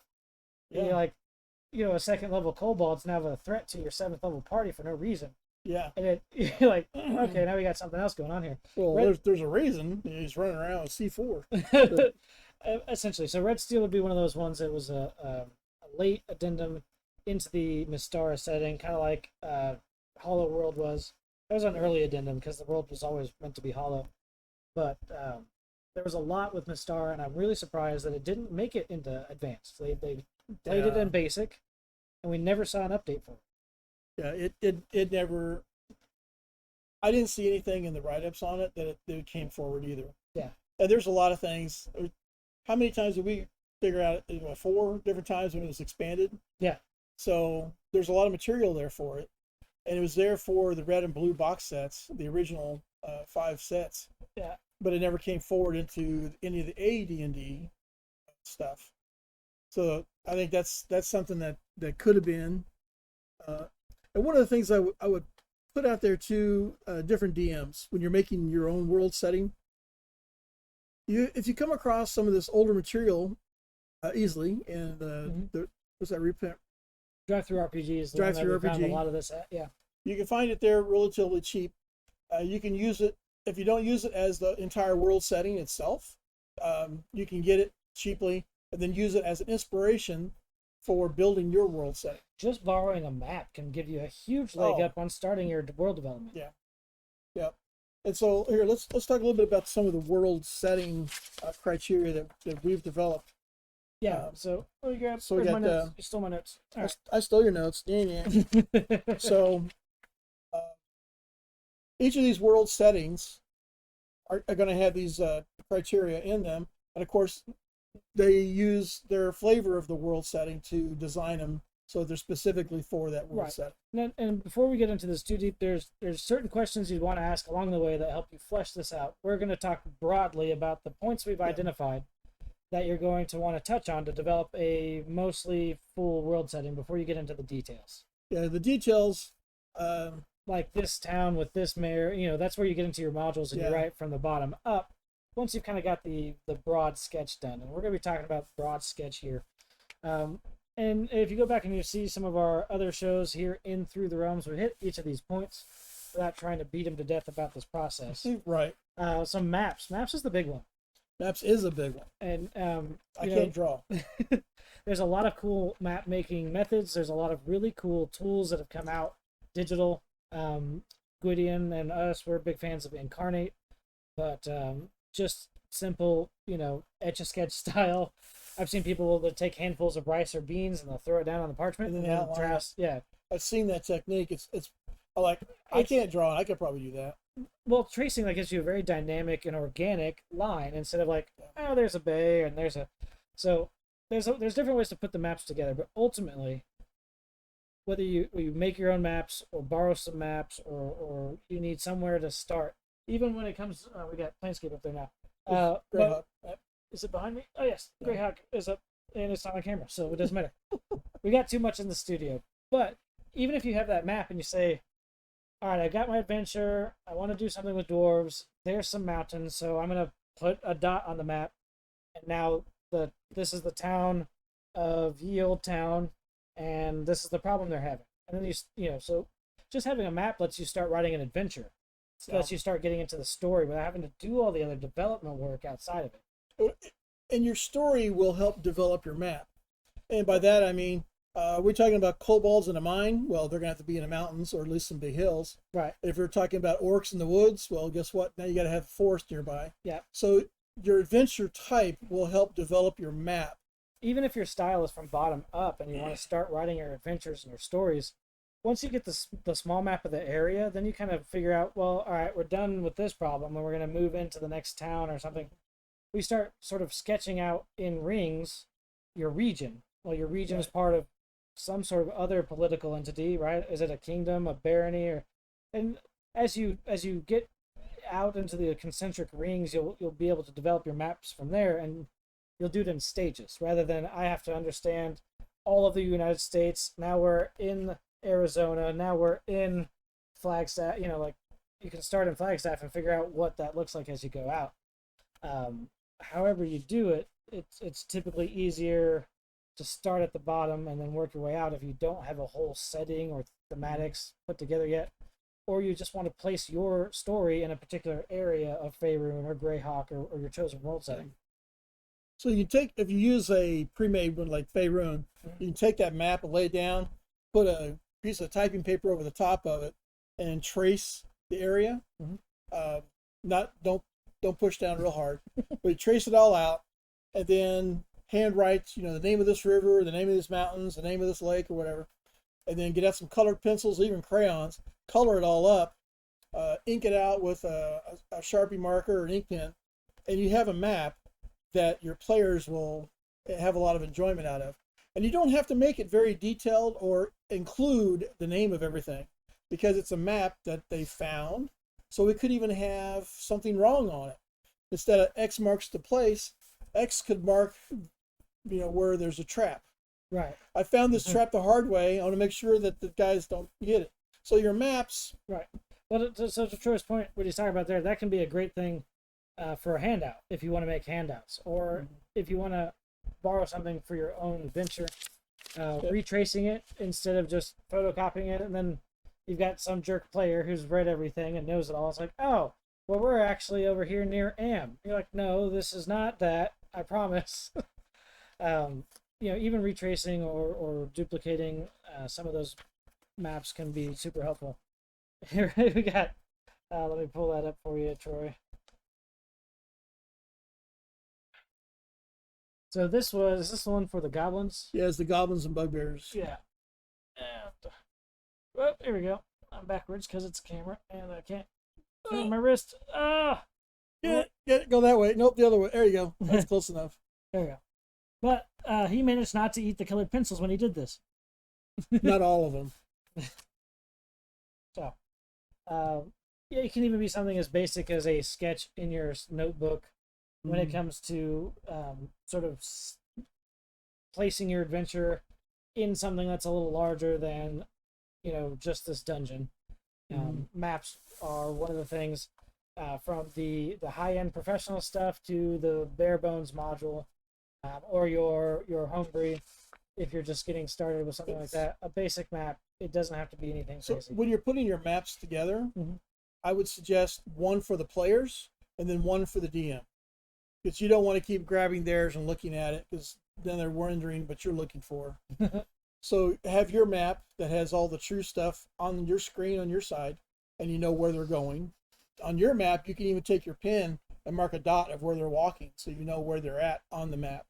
And that will help with your encounters, either set counters or random encounters or what have you. So our next point here, we get into cultures. And so when you're in an area, the peoples that live there have a culture. And so that's usually the next thing that you tend to decide on. So if we're at a farming village, we're going to have different needs and requirements and things that those people care about on a day-to-day, as opposed to we're in the city. Let's see. So if there happens to be a gold mine nearby, there's going to be a village that pops up close by. And in that village, you're going to have people who buy and sell food for the miners. You're going to have a smelter, and so you're going to have people working in the smelting. You're going to have blacksmiths that are turning the raw ore into ingots of some type. So you have a very industrialized village. So they're going to have different culture than the fishing village that's 20 miles away, because they're living on the side of an ocean. And so let's say like if you have gods in the world, this might be a time where you, in your writing process, you start to mention these, and you'll have to flesh them out later. But gods of the harvest, god of the mine, god of protection, these things, the sea, weather, those certain things may also inform the cultures. Your blacksmiths that make weapons would even worship Ares, god of war, because when war is business, making swords is money. I need money for my family. So, and those are certain things to understand. So then also like style of dress, right? Are we Arctic? Right. Are we coastal? Are we temperate forest? Right. Those things will give you some ideas. And then beyond that, as we saw with some of the settings we've talked about today, do they have parallels to historical cultures? Are you using any of those cultures for inspiration for style of dress and the way that they conduct themselves? Even if you happen to be dealing with orcs or something like that, though we see orcs oftentimes as the bad guy, we have to remember that they are a people and have a culture. And so you need to make sure that you have these considerations as we're going through and we're talking about, all right, I'm in this location, I've got these people, and then we describe those people.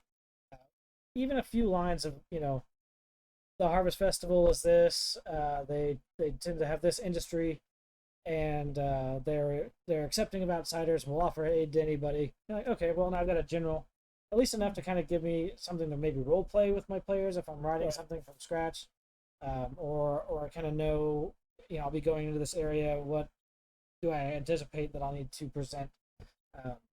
Same thing if we were talking about taking a trip down to Alabama. Their food is different than here. We're in Missouri, and they eat more cornbread than we do. I eat a pretty good amount of cornbread. A lot more seafood. A lot more seafood too down in Alabama. You get into Louisiana and they've got the whole Creole subset of food. Right, but even as something as subtle as what food is available can make a difference when players change location. Oh yeah.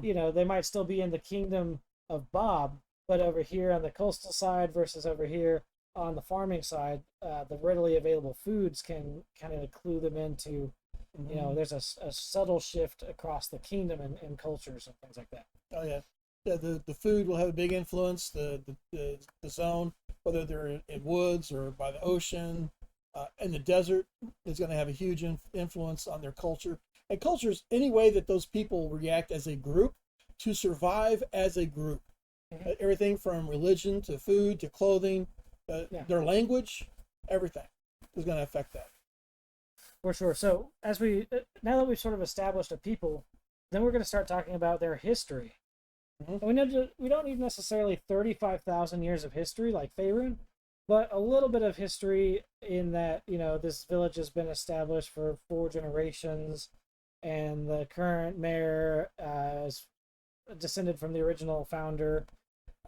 They've had problems with the orcs or something like that. Just a little bit of history that goes into a region, or we're dealing with the kingdoms. If we're talking from top down, sometimes you'll start with the world was created in this way, and then these people over here get along with these people, or this major war or other cataclysmic event. So history can kind of go either way depending on if you're going top down or bottom up. You'll need just enough to kind of set the background for where you are now.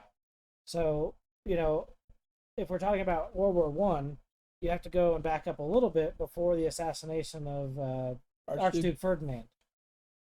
Yeah. 10 points, Gryffindor. Yeah. So, Austria, Hungary, so there's a little bit that you need to know about there and the tensions of those people. The trigger event was the assassination of the Archduke, and then we get into the War. So if we're getting into, maybe your first adventure is a reaction to that assassination, and now this war kicks off, you have to have just enough history there to be able to place To put these events. put in context. And that's all we're really getting to. In context, what's going on around? You know, what's going on around here? Yeah. So why is that important? Mm-hmm. And you know, so 3,000 years ago, this wizard established a tower and pursued lichdom, and he was successful. And now the dilapidated tower sits on top of it, the labyrinth he's built for himself over the last few thousand years to conduct his experiments in unlife. Yeah.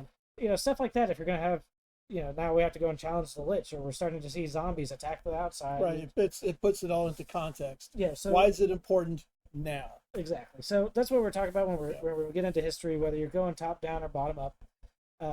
You need enough to sort of contextualize, at the very least, the problem that you'll be dealing with in your story from the starting point. Yep. And then that brings us then down to governments. And there's a lot of different governmental styles that we can run into. There are a tremendous amount of governmental stuff. From your small little fishing village up to a walled city. Yeah. They're going to be different. Your small fishing village may just have one guy that's in charge. Yeah, he's you got the village elder, the 60-year-old man that's managed not to be eaten by the crocodiles. Yeah. To the more formally established mayor and town council. One of my favorite medieval movies. The guy in charge of the village was the bartender. Why? Because he's lived there the longest, and he was like the oldest guy in the town. He wasn't that much older than everybody else, but we wanted to go see somebody. He said, "Well, who's in charge of this place?" And they go, "Well, he is." The bartender? Yeah. So then it wasn't a strange deal because, you know, the population is like 20 people. And he's been living there the longest. And they don't need a lot of government. They don't need a military. They don't need a fire department. They don't need a police force. Mm-hmm. So there's only 20 people living there. They just need somebody to say, "No, I don't think you should be able to do that." Or, you know, "Mary Jane, why are you trying to get money out of this guy? You know, you're just lying about this." "Well, I just thought I'd try." So you need to have some form of government. So then you have councils, where you have representatives of districts in the city. Yeah. They get a little bigger.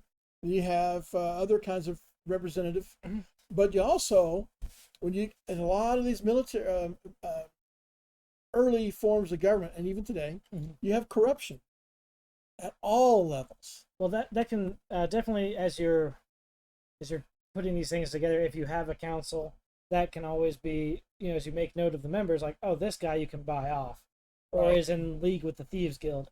Those are cool story hooks that add some. Those are huge story hooks, especially if you have experienced players or you're doing something higher level and they want to do government intrigue and espionage and that kind of stuff. Well, even from there, so it can add that subtle depth to your setting, even if you've never explored from a players will deal with this scenario. You know, if that can be seen or felt or described in some way, and you're like, oh, there's more going on in this city than we were originally aware of. It's like New York, right? We know that for the most part, the people that run it, the people that are in the police, the people that are in fire, do their best to make sure that everything's being done correctly. But we also know that there are jerks in some of those positions, and you don't necessarily have to feel that yourself to understand those effects. One of the story hooks I built was a corrupt city government, town council. Mm-hmm. They had 13 members total. The 13th was the mayor governor. And then they had 12 districts. Each district had a representative. Each of them were corrupt as the other one. None of them ran straight anything. One of the things that they were each responsible for was collecting taxes in their district. Right. So it was a competition, kind of, but also they had a limit that they had to reach. They had to hit this number from each of the districts. Right. So not all districts are populated the same. Not all districts have the same commerce and industry the same. Mm-hmm. And not all of them have the same population total in each district. Right. So if you had a district that didn't have a lot of commerce, didn't have a lot of people living in it. Right. If that's mostly the residential sector, and then you're sucking wind. Yeah. The other places that had industry and commerce and the town market, they were making money. So anything over what he had to provide went into his pocket. Oh. So those guys were living high on the hog, and the other ones were like worse than Robin Hood because they didn't have bread to eat. And so part of the town was on the verge of riots, and the other part of the town, I didn't care about that part of the town. That's the slums. We don't go over there. So it made for a very interesting story, especially when the heroes came in, and the gate they came in was through the slum area, and they had to pay to come into the city on that gate. Right. If you went around and came in the other gate, you didn't have to pay because they were already good on taxes. They were good on taxes. Yeah. So, and you got taxed based on what you were bringing into the city. So your personal property, as well as if you had a wagon of stuff, goods that you were going to sell. Right. So when you're looking at putting your town government together, there's a lot of different things to try to keep in mind when you're building your story about the town, and how to build the government and how to build it so that it helps with your story. It doesn't kill your story. Yeah, even your most basic kingdoms, right? King, queen, prince, princess, will tend to then have like nobles below them and certain things like that. So definitely use some references to help sort things out. But if you're not super familiar with it, or you don't want it to be a big feature in the story, something that has to be dealt with, the simpler the better. It's easy if you're like, this kingdom hates that kingdom, and because they're really just two old guys in a pissing contest kind of thing, or depending on or like you can have your noble king like Arthur, giving out missions. Hey, we need this done, we need that done. It's not appropriate for the military to do it, but we're gonna pay these guys to go. So just make sure that as whether you're working from the top down or the bottom up, that you have you establish your governments, because what we're talking about at this point, we're getting to those political boundaries, right? Whether it's the town and what it controls, and then the region, who's in charge of the region, and then what country is that region in, or is it between two of them? Is it contested? Those sorts of things. But you're always going to end up needing to make sure that your governments are at least bullet pointed, if not fleshed out, for some of your major parts of the story. So like where we saw with Birthright, 5 major continents, they only deal with one of them. We see that with like Mystara, dealt with Glantry until they had the Karamakikos box, and then they dealt with just Karamakikos. So you don't necessarily need to go and write all of it. You just need to write what's relevant for where you're going to be at. And as your heroes trek across the countryside, write about where they're going, so you have it all planned out for where they're headed. You don't need to worry about this over here in the north if they're not going over there. Yeah, if they're taking the southwest. if they're going to the southwest, then you need to know, all about where they're headed. With this over here, you may just write a couple sentences in your book just so you have an idea of what's over there. But they're not going there, so you need to worry about it just yet. But where they're headed, you need to know everything about where they're headed. Now, Troy, and I have had a lot of conversations about the next point, and even in talking about governments, they're very closely linked, and that is commerce. Yes. So commerce is one of those things that, bring this up, it's central to just about everything, because a lot of times we're adventurers and we want to be paid for going to clean out the giant rats under the bar, and hopefully we have more than one D4 hit points. First edition wizards. Magic missile. Anyway, but how many times have you had the hook of, all right, I need to move these guys, they're gonna be guards to this wagon train. Well, wagon train's moving goods, and then certain regions, as we talked about, based on maps, right? This fishing village obviously has fish, and that might be a great export for them. They may need to import other certain things that they can't make. It's going to be different when we get to that industrialized village that's got a lot of mining and smelting and blacksmithing. They may need to import more farming and different things based on their region. So commerce is one of those that was really decent. We saw in Dragonlance, in that setting for the second edition book, they dealt with major and minor exports and imports. They didn't go deep, but it's like, this group over here, major export wheat, minor import industrial. And so they just had a little bit, and they talked kind of about who their trading partners were to establish that world setting at large, without really having to drill down into getting a major in economics in a world setting of your own creation.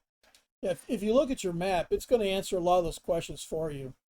In the woods, But what are they going to have in the woods? Well, start with lumber, and then there's going to be animals. All the animals, you got hunters that are going to go get you deer, squirrels, rabbits, and stuff, and they're going to sell that in the village. Well, that was a huge deal in 1500s America and French Canada. It was trappers, fur trappers. Fur trappers. They made bank when they went to fur trapping. Because so much so that some animals wound up on the endangered species list. Because it was an exotic export. Everything from the New World went back to Europe. And it went back to Europe, and they're like, here's a red fox, or here's a beaver pelt from British Columbia. Yeah, that one's a little gross. It's called a... What? There's no it's beaver. It's called a possum. Yeah, you're like, there's no beaver in United Kingdom. Mm-hmm. There's no red foxes in United, or there were red foxes there, but this was an American red fox. It was American red fox. So fur trade. So let's go. So you got your woods. You know what kind of stuff's going to come out of your woods, and then you look over here next to the sea or the big rivers. You can have a small fishing village there, so you can have fishing, and you can even have unique types of fish. In Japan, one of the big, exciting, I don't know if it's really an export, but considered more on the unique fish, are the different eels that they have.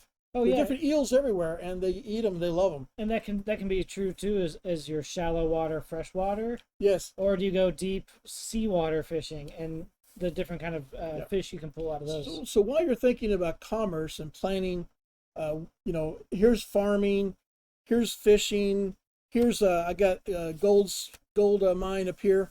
Also, so that's what your good guys are doing. But your bad guys are going to be involved in this commerce trade too, because he has to pay his guys, he has to feed his guys, he has to transport his guys, and his guys, if they're in an army that's advancing along the way, they've got some type of food item from home that they really like, and they can't get anywhere else. So we saw this was really well done most recently in Mandalorian Season 2. Yes. When they had the side episode for the Imperials, as they were going through that...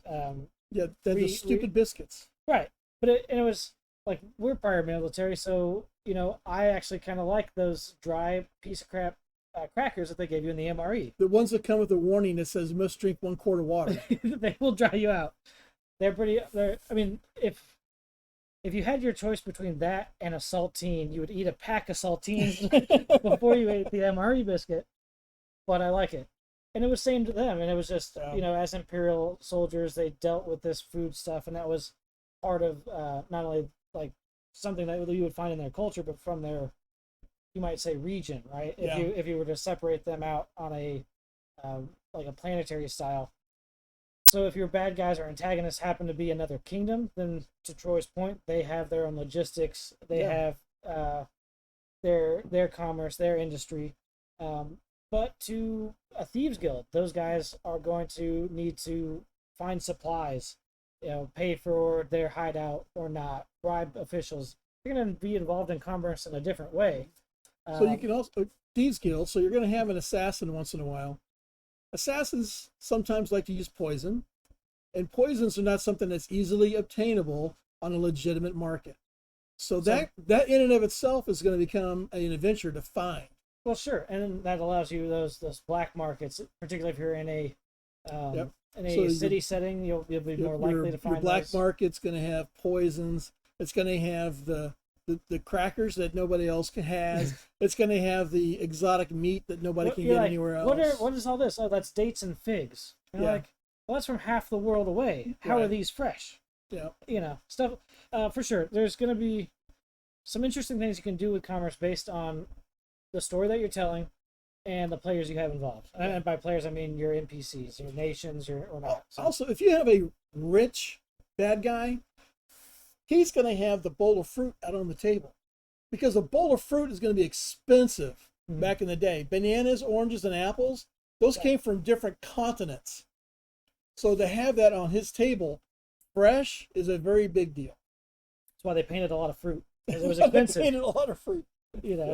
Everyone. Very true. Anyway, so when you're thinking of putting your whole place together, put some of these ideas through your head, put it down on paper, and develop a commerce system, economy, for your different places. At the very least, what are the major imports? What are the major exports? Yeah. Or major minor. You can keep it very simple, and that'll at least give you an idea as you're developing these nations and writing your stories. where those might have influence over the world. Mhm. As we get into different things, now we're talking about magic versus technology. So magic versus technology. I like This declaiming what the title first means. yeah. So if you have more magic, you're going to have less You- technology. You typically, so we've seen this, Typically. like as we talked about today with Eberron. They have high magic at a low level, Yeah. so it's sort of pervasive, but they don't have people out there blowing up mountains all the time. No. So on the flip side of that, where we've got something like Greyhawk, Hmm. or even the history of Faerun, the Red Wizards of Thay, you have you have a lower level of magic. It's not as pervasive, but it ends up being more potent. Mhm. The other thing to ask about magic, if it exists, is where does it come from, and that can inform some of the design choices in your world setting. Mana, regulated by deities, is an innate force. Something? How do the magic users use it? Do they Right, have to rest? Is it only from a pool that they have to dip in? Right. And where does it come from? How do they use it? And Also, the technology also refers to a number of things, like the wheels on the wagon. That's a form of technology. Levers, all kinds of any kind of mechanical contrivance that came out of Leonardo's book, and their complexity. and So their complexity. you a lever and the basic. The wheels, the screws. What was it? Is the gears, crane that the crane. that peasants used? Yeah. I mean, we've seen those like since 1000 BC in Oh, yeah. Europe. Oh, yeah. It's that level of technology is sort of all over the place. But when we get into intricate locks, tumblers, and clockwork systems, when we get into trains, planes, automobiles, You're going to have less magic because you're more technology heavy. You tend to. Or on the flip side of things, where you get into certain settings like Final Fantasy had, and then even Castle Falkenstein, technology that is powered by magic or is Yes. used to access magic. Yeah. We saw that also in the League of Legends. They ended up with what they called hex tech. Through technology, they were able to access and manipulate magic. Oh, one of my favorite character classes on Babylon 5. They had techno mages. Yes. They made hardware, custom software to bring creatures into existence to torture you. They were living computer viruses that they could create. It was And really it's hilarious. Well, it was insane because they were like Babylon 5, right? We're talking high sci-fi. Yeah. We're on a 5-mile long space station in the middle of space, and they use hyperspace gates to travel at faster than light. And this guy's over here with technology that mimics or creates magic, and it was very very interesting. It was very cool. The magic versus tech is not necessarily a balance, but how do they relate to each other? Right. It's because typically where you have a lot of magic, you're going to have less technology.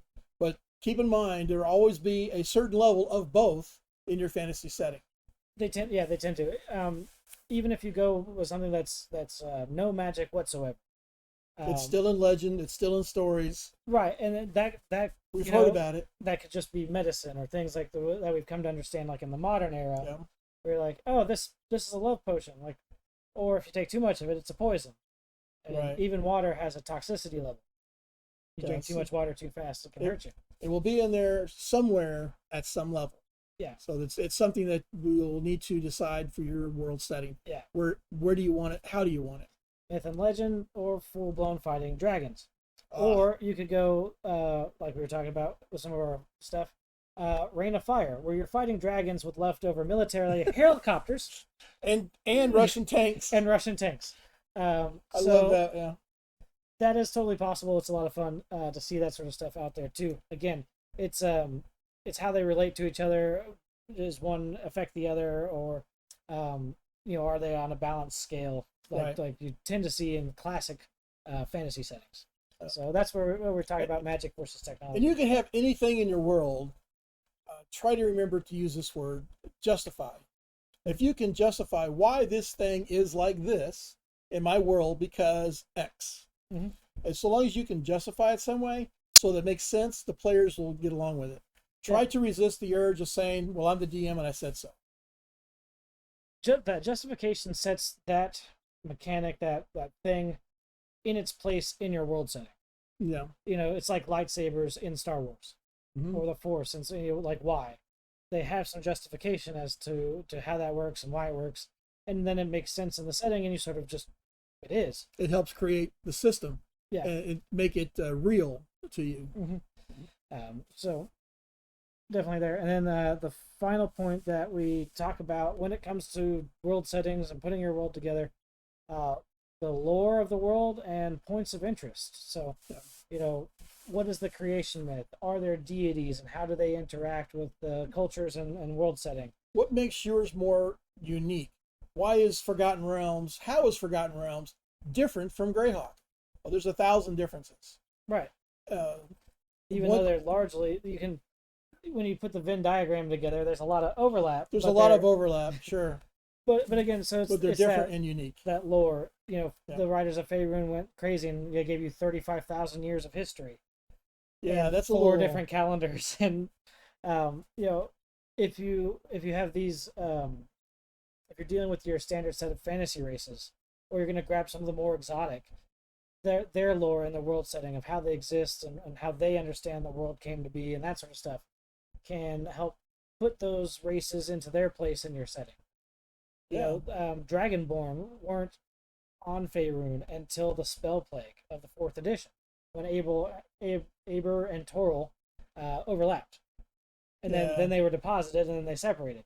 So that was a bad weekend. It was a bad weekend, but that's specific lore for that race and lore to the world. So and it justified the whole race's existence on that world setting.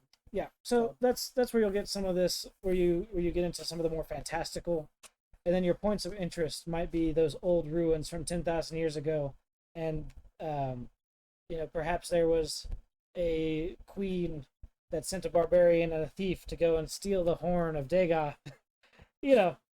from one of those damn snake temples. Yep, as always. But and then there was a dark god that was prophesied to be resurrected there, and now he slumbers again after being defeated at the hands of a hero. Those sorts of things can add some spice and go back to inform your magic, go back to inform your culture, go back to potentially develop your story as you move forward. But it gives you that a little bit more in your history, and it gives you a little bit more room in the fantastic. So these points that we have here that we keep going over will help you to create a rough outline of your world setting that you're making from scratch. If you hit these points, you're going to hit the big ones, and it's going to help you fill in the blanks, because you'll say, oh, well, I got this and this here. Oh, well, I probably ought to fill this hole in with something else. Yeah, and we'll get in later with specific questions you can ask yourself at each of these, but I'll go through this again. We've got maps, culture, history, governments, commerce, magic and technology, monster type. Oh, I missed monster types and threats, but lore and other points. So monster types and threats. Each world setting has unique monsters that are only found on that world setting. Even if we're talking about a more modern setting and we're going to be dealing with hunting lions, bears, the mountain lions are a deal in large portions of the U.S. But then we get guys out in Texas that are hunting Bigfoot and those sorts of things. So you also have, as an example, on Faerun, you have, what were those fish people? The Sahagin. Okay. They're not on Greyhawk. No. And Drow are not on Greyhawk. They're on Greyhawk's moon. Thanks, Spelljammer. Thanks, Spelljammer. So when you have a world setting, you're going to have creatures that are unique to that world setting, be they great or small. A whole lot of them, just a few of them. They will help to make a climate, either the desert or the swamps or the woods, unique, because they're going to call that area home. And so when you go into that particular forest, you can expect to run into those guys. Yeah, and this is true for most fantasy settings where you have a monster. If you're dealing with sci-fi, of course, you'll have other alien races, or you may tend to have political organizations if you're dealing with modern to sci-fi. So maybe it's all humans, but you've got, like Halo was a good example. They had the core government, and then they had the people that were separating until the aliens showed up, and then they had to join together and fight the Covenant. So if you're running a historical sort of base campaign, you're like, okay, that country is playing around and they're going to find out real soon. Or we've got, a fantasy setting where we need to go into these regions, and guess what? This is Maztica and the Aracraka live here, and so now we're dealing with 6 foot tall eagle people, and that's pretty cool. Those are going to be some of the things that we're talking about, where they don't necessarily always have to be antagonistic to the players. They could be helpful, but they are considered more monstrous, or could be other threats. They don't necessarily have to be a monster. They could be a race of beings, I don't know, that just live there, and they're only found there, at one spot there. Yeah. They could be anywhere. And also other threats. Mm-hmm. So if your world setting has, let's say, red dragons, mm-hmm. and they're found in one area on your map. Yeah. So that's definitely a threat that people are going to become aware of, because legends and stories get around fast. There's red dragons on that mountain. You better leave that mountain alone. Well, here come the heroes. Hey, anybody know where we can find a red dragon? If we look at the example of Lord of the Rings, even getting into the forest, you don't go into the darker parts of the forest. No. The spiders were there, the goblins were there, that sort of stuff. The flying monkeys. Yeah. But those are one of the other things we consider, and that was my bad. I missed that as we're going through here. But again, maps, culture, history, governments, commerce, magic and technology, monster types and other threats, and then lore and other points of interest. That's going to give you a great skeletal framework to really start to go into and write your stories in. So this gives you the setup, and then you start writing your stories, and that will let you fill in piece by piece. Yeah. You don't have to go and have a completely finished product. I've seen a lot of game masters will spend 3, 5, 7 years on, hey, I'm writing this world setting. And they end up with some incredibly cool stuff because they've done a ton of work on it. But they've never had a chance to play it. They haven't played it yet. So if you can get to the point where you've got a really solid framework, you can start to write your adventures within your setting, you'll find that dynamic development will be more living than, I sat down and I wrote it all out sort of stuff. If you've ever done any sort of writing exercise, you'll know that your outline tends to get adjusted as you're like, this would be better, or I think this character, as you develop them in your head, would actually do this or say it this way. So by putting this framework together, it's going to give you about 80%, and then you can start writing your stories here. Random number, God. Monsters are relative, cultists and bandits are universal. Yes, bandits and cultists. That's a really good point there. That is, yeah. Because you're going to find, and that could also sort of be relative, right? So this culture worships this god. They've outlawed everything else. Well, now we saw this with like paganism, right? The Holy Roman Church comes across and they start to outlaw these different things. And now you're pagan cultists and you're witches. Hey, only the pagan holidays are fun. Just remember that. But can you keep post the skeleton? What? I think it's up there, Star, but I will make sure that we get these. If it's not on Discord, it may be on the Facebook page. Yeah, it's 8 points, but I'll make sure that it gets reposted there.